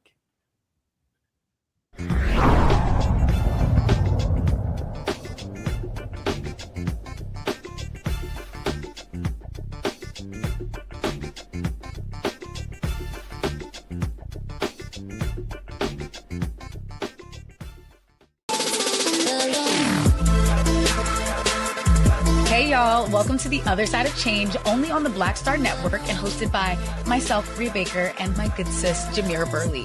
We are just two millennial women tackling everything at the intersection of politics, gender, and pop culture. And we don't just settle for commentary. This is about solution-driven dialogue to get us to the world as it could be and not just as it is. Watch us on the Black Star Network, so tune in to The Other Side of Change.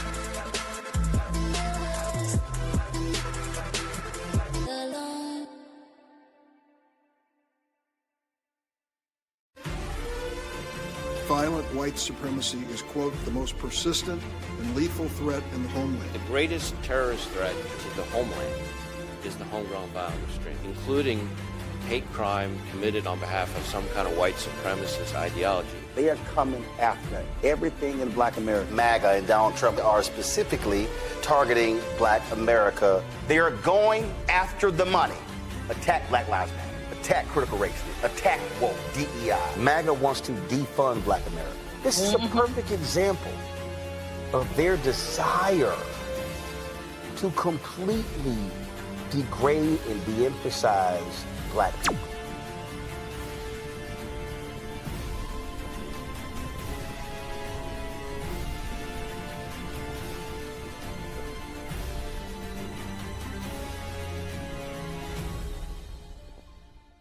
What's up? It's your girl, Tamika D. Mallory, and you are watching the Black Star Network.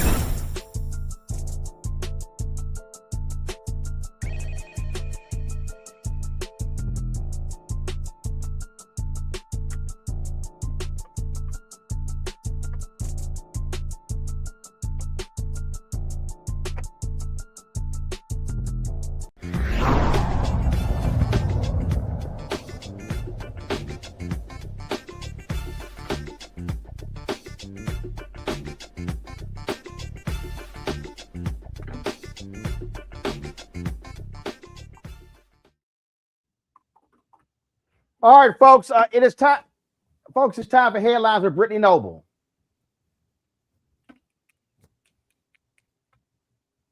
Delegate Eleanor Holmes Norton's campaign filed a termination report with the Federal Election Commission on Sunday. Norton has easily won a re-election to represent Washington, D.C. every 2 years since 1990, serving as the city's non-voting delegate in the U.S. House. Well, campaign records show she raised just $7.50 between January 1st and January 25th. As of January 25th, the campaign reported no cash on hand and is $90,000 in debt to Norton, including a $40,000 personal loan that she made to her re-election committee in June. A group of fringe researchers bypassed safeguards to the National Institutes of Health to access data from thousands of children. They ranked ethnicities by IQ scores and used it to publish at least 16 papers, prompting discredited claims about racial differences in intelligence, including the idea that Black people earn less because they are less intelligent. The researchers were not eligible to access the data, but one gained entry through a U.S. professor already under NIH investigation. Some of the papers have since been cited by AI tools, including ChatGPT. Well, President Trump is warning Canada that he will impose a 100% tariff if the country goes through with a trade deal with China. He made the threat on his social media saying if Canada makes a deal with China, it will immediately be hit with a 100% tariff against all Canadian goods and products coming into the USA. In his post, Trump does not make clear the deal he's referring to between China and Canada. The Canadian Prime Minister issued a statement this weekend saying there's no pursuit of a free trade agreement with China and highlighted its partnership with the U.S. Well, the Kentucky Supreme Court Justice representing Fayette County is responding to an impeachment petition filed against her. Justice Pamela Goodwine says she is aware of the petition and rejects what she calls baseless allegations. The statement says she will respond if asked by a House committee, but maintains the petition has no merit and should be dismissed. The petition was filed by Louisville attorney Jack Richardson, who claims Goodwine should have recused herself from a case. That case involved a 2022 law limiting the power of Jefferson County School Board. Richardson argues that Goodwine has a conflict of interest because she was endorsed by the governor who vetoed the law, a veto later overridden by the GOP supermajority, and Goodwine was elected to the state Supreme Court last November. Well, President Trump says that the DOJ and Congress are looking at Minnesota Democrat Representative Ilhan Omar. Omar has long been in Trump's crosshairs. He went on to say the DOJ and Congress are looking at Congresswoman Ilhan Omar, who left Somalia with nothing and is now reportedly worth more than $44 million.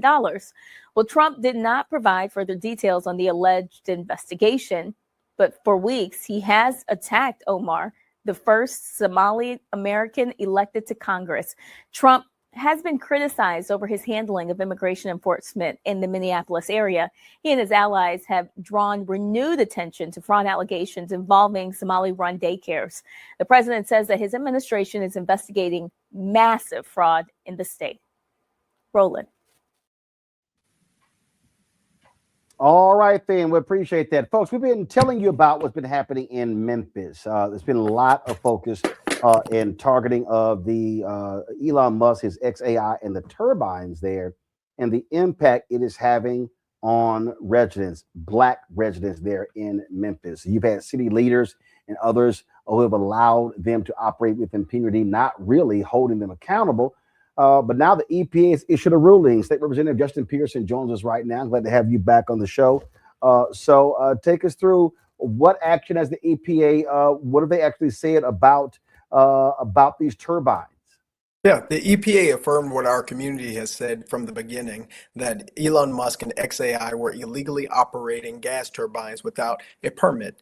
They built a power plant and didn't go to the health department or any other agency asking for a permit to do so, and they polluted the air of our community more than the international airport. We're talking about thousands of tons of nitrogen oxides, 17.2 tons of formaldehyde sprayed into the air of this community, and there was no way for us to stop them because the mayor of our city and our county supported this. The health department supported this, and the Chamber of Commerce, the Memphis Chamber of Commerce, led by Ted Townsend and Bobby White, were all supportive. And so it's very strange that Trump's EPA was the one to actually say the people in Boxtown, the people in Westwood, the people in my district, and District 86 were actually on the right side of this. And Elon Musk and a lot of the Democratic institutions, lowercase d, that were supposed to protect our community, that were supposed to prevent this from happening, failed us.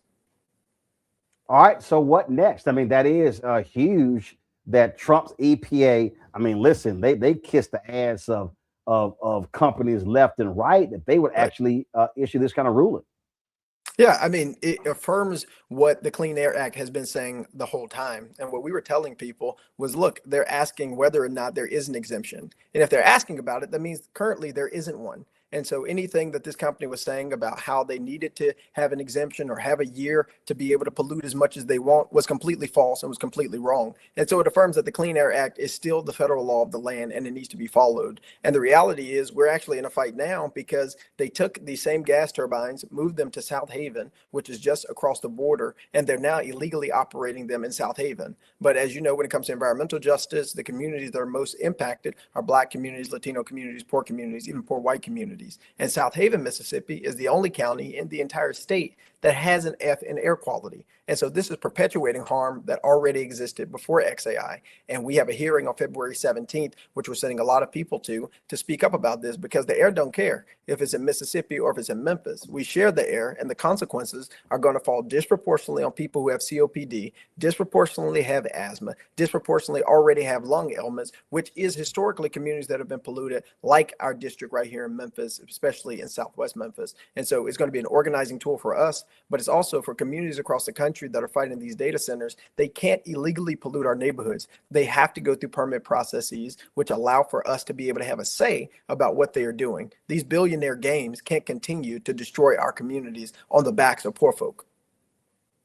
So has the city responded? Has the county responded to this EPA ruling, affirming what you and others have been saying?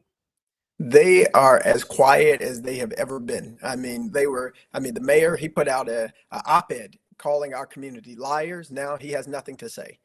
The other mayor went in front of the TV, said he had no concerns. Now he has nothing to say. The Shelby County Health Department won't even apologize to the community for allowing this illegal polluting to happen. The company itself, XAI, which had op-eds and sent all these mailers calling our communities liars and sending out this propaganda from the Chamber of Commerce. None of them have said anything about the affirmation of what our community knew to be right the entire time. And so folks at Memphis Community Against Pollution, Young, Gifted, and Green, Southern Environmental Law Center, NAACP, while we are celebrating the truth, it is really painful to see those who were against the community being completely and utterly silent after attacking us for over a year about our stance on this.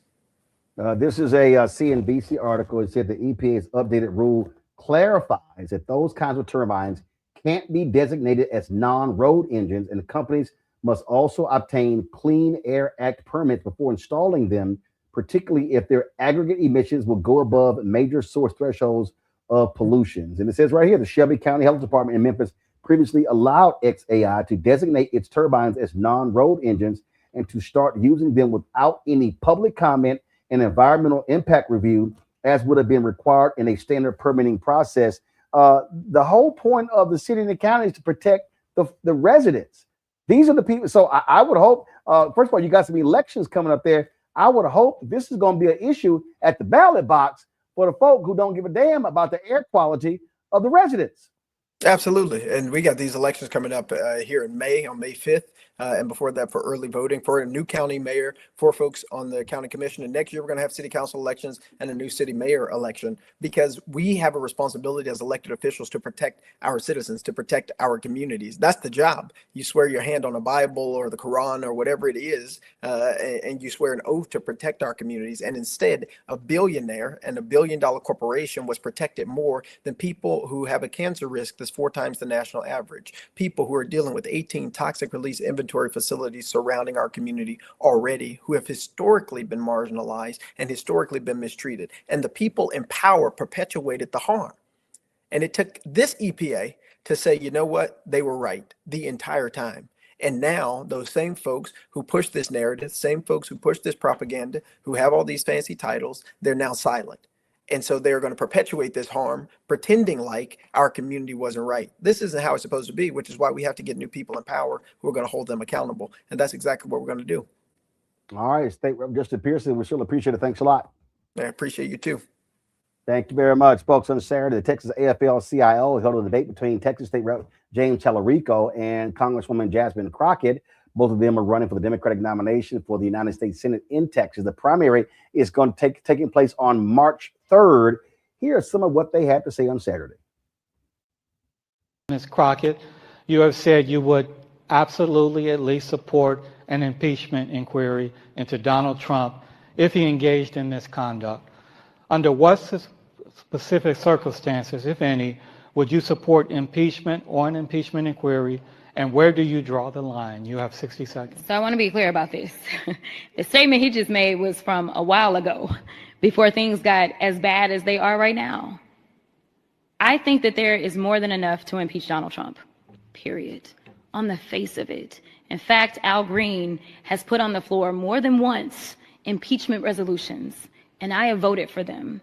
Now, ultimately, do I think that we should go through the formal process so that we can do all of the data collection that we need to do so that we can have all of the evidence? Absolutely, because basically it is a prosecution. And so we need to make sure that people are actually honoring those subpoenas. We need to get all of the information. And so I think that we should start at an impeachment inquiry. We should go and get all of the information. We should allow the American people to hear and see that information, call their representatives, urge them to make the votes. And then ultimately, if we feel like there is enough evidence that has been presented in committee, which it most likely would be judiciary where I currently serve, then we take that vote. We take it to the entire House floor. Now, there are those that say there is no point because we impeached him twice and then he ultimately did not get convicted. Is that where you're going? Ms. Crockett, but name one thing specifically that he should be impeached for.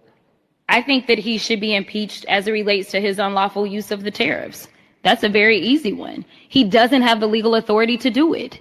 He, everything else as it relates to his legal authority, I think the courts have stopped him, whether we're talking about birthright citizenship and some others, but the courts have not yet weighed in specifically on the impeachments. The tariffs. All right. Mr. Tallarico, while you have been critical of Donald Trump, you have not publicly called for impeachment. If elected to the Senate, under what specific circumstances, if any, would you support impeachment or an impeachment inquiry, and where do you draw the line? You have 60 seconds. I think the administration has certainly committed impeachable offenses, particularly when it comes to using their public roles to enrich themselves. I will conduct myself in any impeachment proceedings in the United States Senate just as I did in the Texas legislature when impeachment charges were brought against our corrupt Attorney General. I evaluated all the evidence. I said it was the most serious vote I ever casted because I was removing a duly elected public official from office.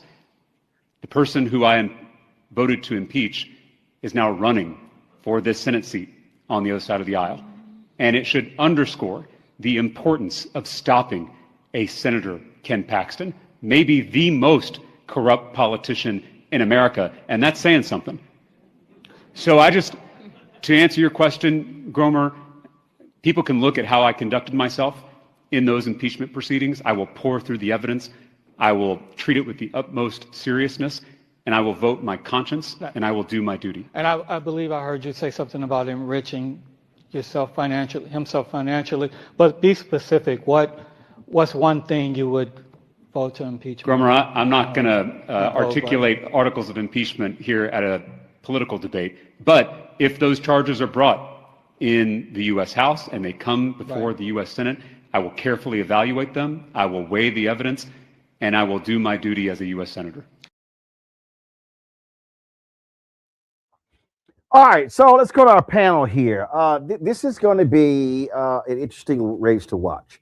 And the thing that just jumps out to me at the most here, it sort of just trips me out, Joy, is when I look at these progressives who are acting a fool and understand Tallarico has a right to run, Crockett has a right to run, others have dropped out.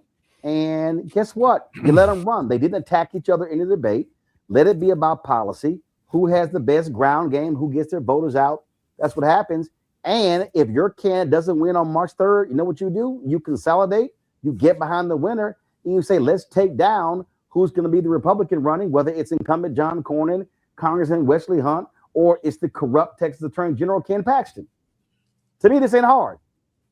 Yeah, no, it really is. I mean, this is what democracy looks like. I would never want to go up against Jasmine Crockett. So, God bless him and good luck to him. But we know those aren't the only factors that'll be out there. And he very well might have, a good chance. I haven't studied the race closely. But that they run against each other is fine. As long as they don't attack each other, do no harm, because there is going to be a general election, a very tough one. My hope is that they will keep it clean and then move on. But he needs to improve his answers, because I can tell you what, Cornyn, Paxton, whomever he ultimately is going up against in the Republican primary, it's going to bring more energy than that. So he needs to get some help. I almost think we need a Jasmine Crockett who can match the energy that is going to be coming from the Republican side, because they understand the importance of a Senate seat from Texas. And so they're going to bring out all the guns. Don't believe them when they say, no, don't like these people that are running. John Cornyn is not that bad. Even Jasmine Crockett has said it. So she's going to have to bring energy that's about what we want our whole nation to look like and what is the future of Texas. Right. I don't know if that guy's doing it. But here's the whole deal here on the Congo, and it's going to be a tough sled. And really what both candidates have to do, Tallarico has less name recognition than Crockett. But listen, they have got to have a strong ground game. The only way that any Democrat has a shot in Texas is if they are not only are mobilizing and organizing in the large counties, Dallas County, Harris County, Bexar County, Travis County, you've got Tarrant County, but they have got to mobilize voters in East Texas, in West Texas, in South Texas. Where Democrats have gotten killed in Texas in statewide races is that they could do well in big counties and get destroyed in the rest of the state. Well, I've been listening to you talk about Texas for years. And another thing you've also mentioned often is that the youth vote in Texas has also been abysmal over the years as well. And so you're absolutely right about the ground game. We're some of us, we're not from Texas. We're here in Maryland and DC and New York and other places. And so, yeah, we know these individuals as national figures because Jasmine Crockett being in the Senate, Tallarico because of the YouTube videos and being on Joe Rogan and the like. But what we've learned from this last election with Trump and some of these, and them taking the House and the Senate, is that everything has to be local. Everything has to be local. And yeah, you can get the donations and you can raise millions of dollars. But if you don't have that ground game, if you don't have a solid opportunity to be able to really get out there and speak to the people, look, we shouldn't even really be hearing much about them on a national level. Of course, the Jasmine Crockett, in terms of her position, we see why we would hear more from her. But, James Tallarico being more local. But if they don't stick to the ground game, it's over. And there are so many things right now in Texas, across the country, it's bigger than one individual. And so the fact that they're coming out there from the beginning, being respectful before the debate, like from the way beginning, being respectful, being cordial. We know that whoever loses, the other is going to endorse the winner. That's what we need right now as it relates to the Democrats moving forward. And like you said, there's a lot of people outside in the progressive, quote unquote, progressive movement yapping away about this and that. But they need to focus on Texas. You mentioned in a couple of shows ago that what people are talking about on the national level, folks are going to be voting on that, about that in Texas. Even some of these international debates about like Israel and Palestine and the like, folks in Texas ain't focusing on that. And so if they keep that focus on Texas, I believe that they have a solid chance on taking it based on what you've been educating on us about Texas for years now. Listen, this is the reality, Scott. Tallarico can't survive alone based upon his popular TikTok clips. Jasmine Crockett can't win alone by her national media appearances.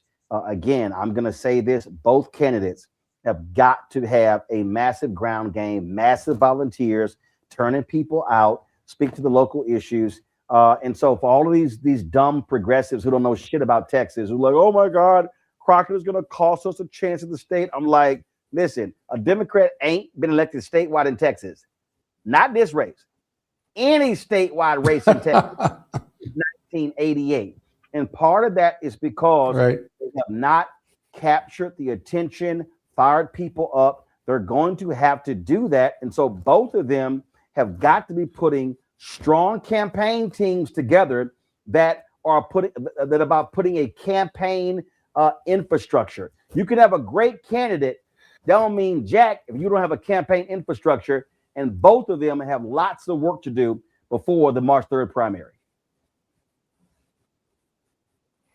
Yeah, 2 points I want to share. The reason we're talking about this race is because it's a dichotomy of the struggle within the Democratic Party. Terrico is kind of moderate and to the center and wants to be right and just on everything and maybe take the fight directly to Trump. Jasmine Crockett, who may be far left or maybe not far left, she just wants to take the fight directly to Trump. And that's the microcosm of the debate on direction for the Democrats leading up to this year as well as 2028. And then lastly, I'd say it differently in regard to organization and boots on the ground is it takes a lot of money to register Black and brown voters. There are a lot of Black and brown voters who are unregistered who would vote Democrat. There are more Black and brown voters than white conservative voters, but yet we haven't had a win since 1988. So it's going to take a lot of money, whoever wins this, to register Black and brown voters, get them to the poll, and it's an expensive proposition. So both of them need to have the money. Whoever wins needs to have the money to do it, and they ought to start registering Black and brown voters right now, quite frankly, because you're going to need them in the primary. You're going to need them in the general no matter what. To me, that's the difference maker. Who's going to register those Black and brown voters and get them to the polls to outvote the Republicans? Historically, it has never happened, or it hadn't happened since 1988. Of course. And then, of course, the primary, the early voting in that primary begins in a couple of weeks. Let me thank Scott, Joy, and Omekongo for being on today's show. Appreciate it, folks. Thanks a lot. On Saturday, we live streamed here on the Black Star Network two funerals of iconic figures. One of them, gospel icon Richard Smallwood. The other was civil rights hero Claudette Colvin. Thousands of fans gathered to bid farewell to Smallwood at a music-filled funeral on Saturday. Family and friends remembered him for his creativity, theology, and humility. Smallwood's black closed casket covered with white flowers was placed at the front of the sanctuary at First Baptist Church of Glenarden. The 2.5-hour service featured many of the songs he had written, highlighting his profound impact on gospel music. Actress Felicia Rashad, a former classmate of his at Howard University, shared memories of Smallwood introducing the gospel choir he co-founded. She also recounted how one of his songs helped her through a challenging time. Speaking of singing, Maryland Governor Wes Moore showed his chops in honoring the gospel great. Here's some of that funeral. Well-deserved rest, his contribution is still with us. That in our times of deep troubling, we know who we can lean on. We know who we can rely on because he said it. That in sadness, you're my laughter. That shelters all my fears when I'm alone. Your hand is there to hold. Jesus, you're the center of my joy. All that's good and perfect comes from you. You're the heart of my salvation, hope for all that's true. Jesus, you're the center of my joy.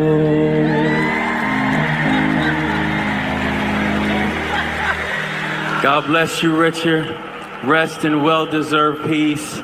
To the Smallwood family, we love you. And I love you back. To the entire family, on behalf of 6.5 million people who call this state home, who all stand in unison to say to our brother, job well done. I want to share with you this, be it known, that on behalf of the citizens of this state, in recognition of the inspirational creativity, the profound impact, and shining legacy of gospel music composer, choral director, and ordained minister, Richard Smallwood, in honor of your service and internationally renowned body of work that formed connections to God for generations, to recognize the power of music and in the spirit to heal and advance change. We are pleased to confer upon you this governor's citation, signed by the Secretary of State, Susan Lee, the Lieutenant Governor, Aruna Miller, and the 63rd Governor of the state of Maryland, Wes Moore. God bless you. God bless you. God bless you. After graduation, I didn't see or hear much of him. You know, I went off to New York and started a career in the theater and all those ups and downs. And one day, at a point that was a little bit low, a friend of mine presented me with a tape, and she said, now you got to listen to this song right here. This is the one song. All of them are good, but this one you got to listen to. And it was I Love the Lord. Whew. And it was Richard Smallwood. She didn't tell me that part. That song saw me through.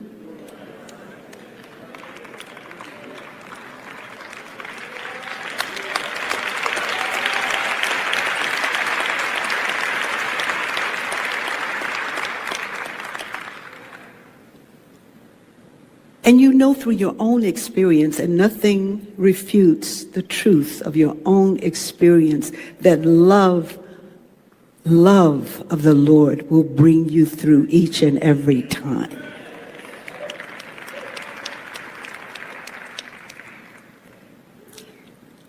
Years passed, Richard wrote a book. Are you familiar with it?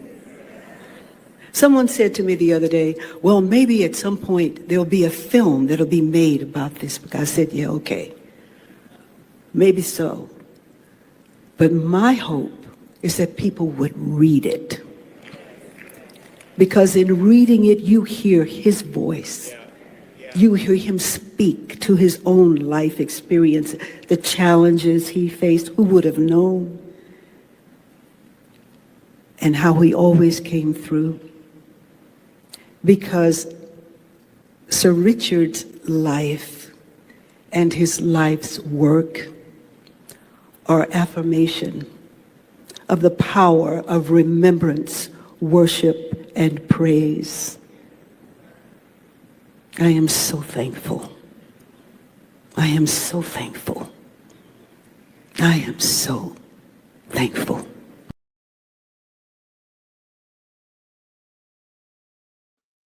Folks, Smallwood was an 8-time Grammy Award nominee. Passed away on December 30th at the age of 77 due to complications from kidney failure in Sandy Spring, Maryland.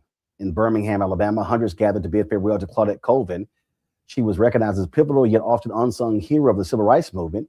She passed away on January 13th at the age of 86. During her funeral on Saturday, she was remembered not only for her courageous stand against Montgomery's segregation laws in the mid-1950s when she was just a teenager, but also as a hero in life. For her son, Colvin's heroism holds much deeper meaning.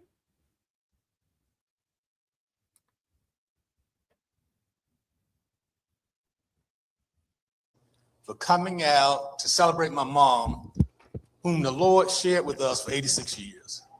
So I'm very thankful.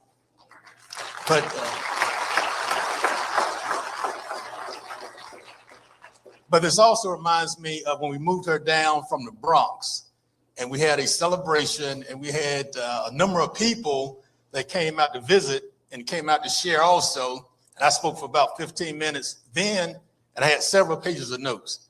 But this time they were saying it's 2 minutes, but you said a little bit longer. But what I did, I was sharing, I was spending time with my mom, and I said, do you think it would be all right if I still write down some notes, even though I'm only doing 2 minutes? And she shook her head and she smiled and said, yes. And so I said, that's okay, I'll go ahead and do it then.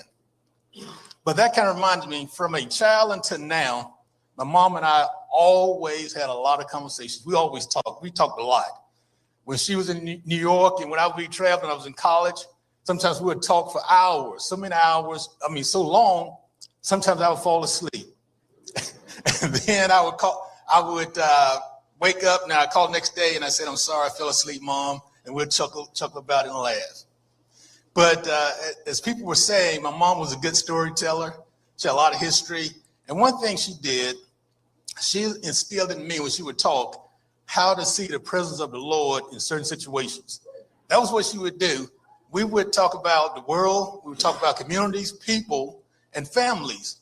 But then after we would talk, then we would settle back, we would share, and we would reflect, and we were saying, what do you think? How do you think the Lord was trying to move in this case, in this situation? What do you think the Lord was trying to do? And we would also use the word. And one thing we would always often go back to is Romans 8:28. As we know that all things work together for the good to them that are called according to his purpose. And so those who love the Lord. And so that's what we were doing. And we went on from there to continue to talk. But on a personal note, this is what I always get asked. I always get asked by people, what was it like personally? How was it like being a son of Claudette Colvin?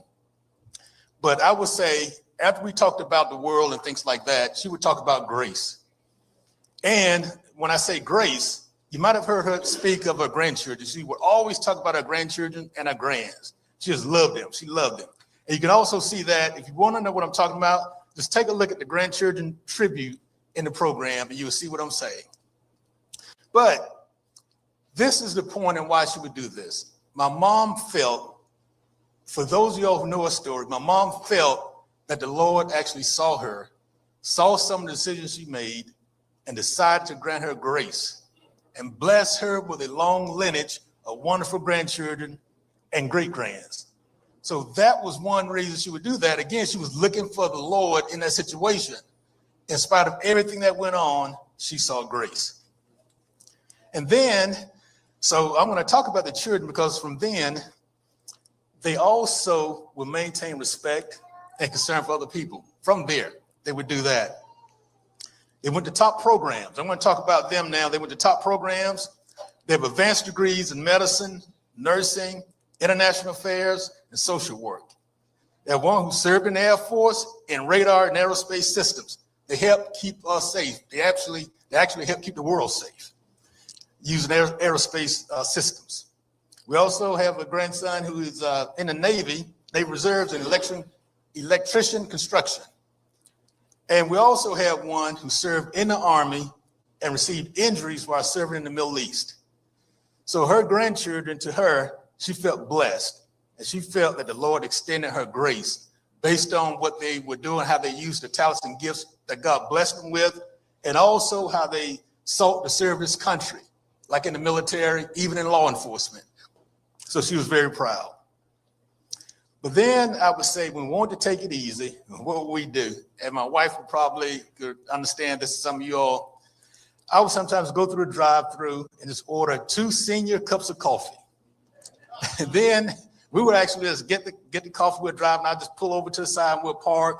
And then we'd just kind of like chill out and talk and reflect and just kind of look around and just relax. That's what we would do. And we also would talk about the same kind of shows and movies. For those of you who know what I like, she likes to say, I was wondering why I like certain movies and certain types of movies, and she likes the same type. So I know why now, because we would talk about that. And the children, you all know what I'm talking about, the types of movies. But now I'm going to bring it all the way to the end, because my mom, and I'm saying with the grandchildren, she felt very blessed. And as she was transitioning, she got to speak with all the grandchildren. She got to close out, and she was with a lot of joy. And she just felt extremely blessed, because when she was winding down, she was still, we were able to set up the FaceTiming calls. And she got to thank them and share and just tell them how much she loved them. how proud she was of them, and so the grandkids and so forth. And that's how she was winding down. And so she was in a good mood. She told one, she said she's ready to see the pearly gates and say hello to the Lord. So she was at peace. But on that Tuesday morning, early, shortly after 5, I got the call from the chaplain.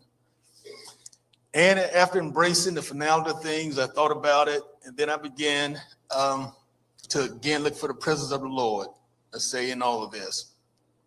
And then as I was going through that period of reflecting on the finality of my mom passing, I actually felt I was overjoyed. And I felt like I was the most blessed young man, blessed son, blessed child in the world.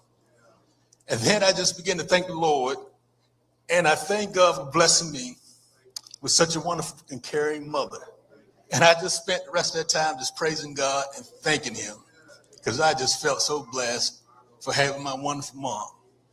So with that, that's my testimony. Folks, again, these are our heroes, and we certainly were happy to stream the homegoing services for both. Just go to our YouTube channel on the Black Star Network app to actually check it out. Folks, Brittany Noble did our headlines as she's launched her daily show. That's right, every day at noon Eastern on the Black Star Network. You can check out the breakdown with Brittany Noble, covering the news and stores. And so today was the first day, and so y'all be sure to check it out every single day, noon Eastern. So when you're on your lunch break, you can also check it out. Thursday, we launch a weekly health show. That's right. Second Opinion with Dr. Ebony Hilton. We look forward to that as well. That's being brought to you by Procter & Gamble. And so great conversation, all sort of different topics with the issue of health. And so we're glad to have Dr. Ebony Hilton with us for a weekly show right here on the Black Star Network. Again, that's going to air on Thursdays. It'll stream at 11 a.m. and then we'll also repeat it at the end of the show, my show, at 8 p.m. Eastern. All right, folks, that's it for us. Don't forget, support the work that we do. Join our Bring the Funk fan club. If you want to support that work, listen, all this stuff costs money. And so we're trying to bring you the best news and information, doing something that nobody else is doing here in Black America. So if you want to contribute via Cash App, use the Stripe QR code. You see it right here. Click the Cash App pay button to contribute. Checks and money order, make it payable to Roland Martin Unfiltered, P.O. Box 57196, Washington, D.C., 2003 7-0196. PayPal is R Martin Unfiltered. Venmo is RM Unfiltered. Zelle, Roland at RolandSMartin.com. Roland at RolandMartinUnfiltered.com. Of course, download Black Star Network app, Apple phone, Android phone, Apple TV, Android TV, Roku, Amazon Fire TV, Samsung Smart TV. If you want to get our swag, get our Shop Black Star Network, go to shopblackstarnetwork.com. Roland Martin Unfiltered, Black Star Network swag, go to shopblackstarnetwork.com. Shopblackstarnetwork.com to check out our swag, our t-shirts, our hoodies, all of our different paraphernalia. You want to get it. If you want to support our Black-owned products that we have on there, go to Shop Black Star Network as well. You can see all of those products right there on the website. Check it out. And don't forget, folks, download the app Fan Base, and you can support that as well. We're trying to get hit 5 million subscribers. I'm on there. You can follow me at Roland S. Martin. And so check us out there. Folks, that's it. I hope y'all stayed safe. All of y'all been impacted by the ice and snow. I'll be back in the studio hopefully tomorrow, and because didn't want to get out there and have me and my staff, chancing it with the bad conditions. And so we all are working remotely today. And so it's really appreciated. Thanks a bunch. Folks, I'll see y'all tomorrow right here, Roland Martin Unfiltered on the Black Star Network.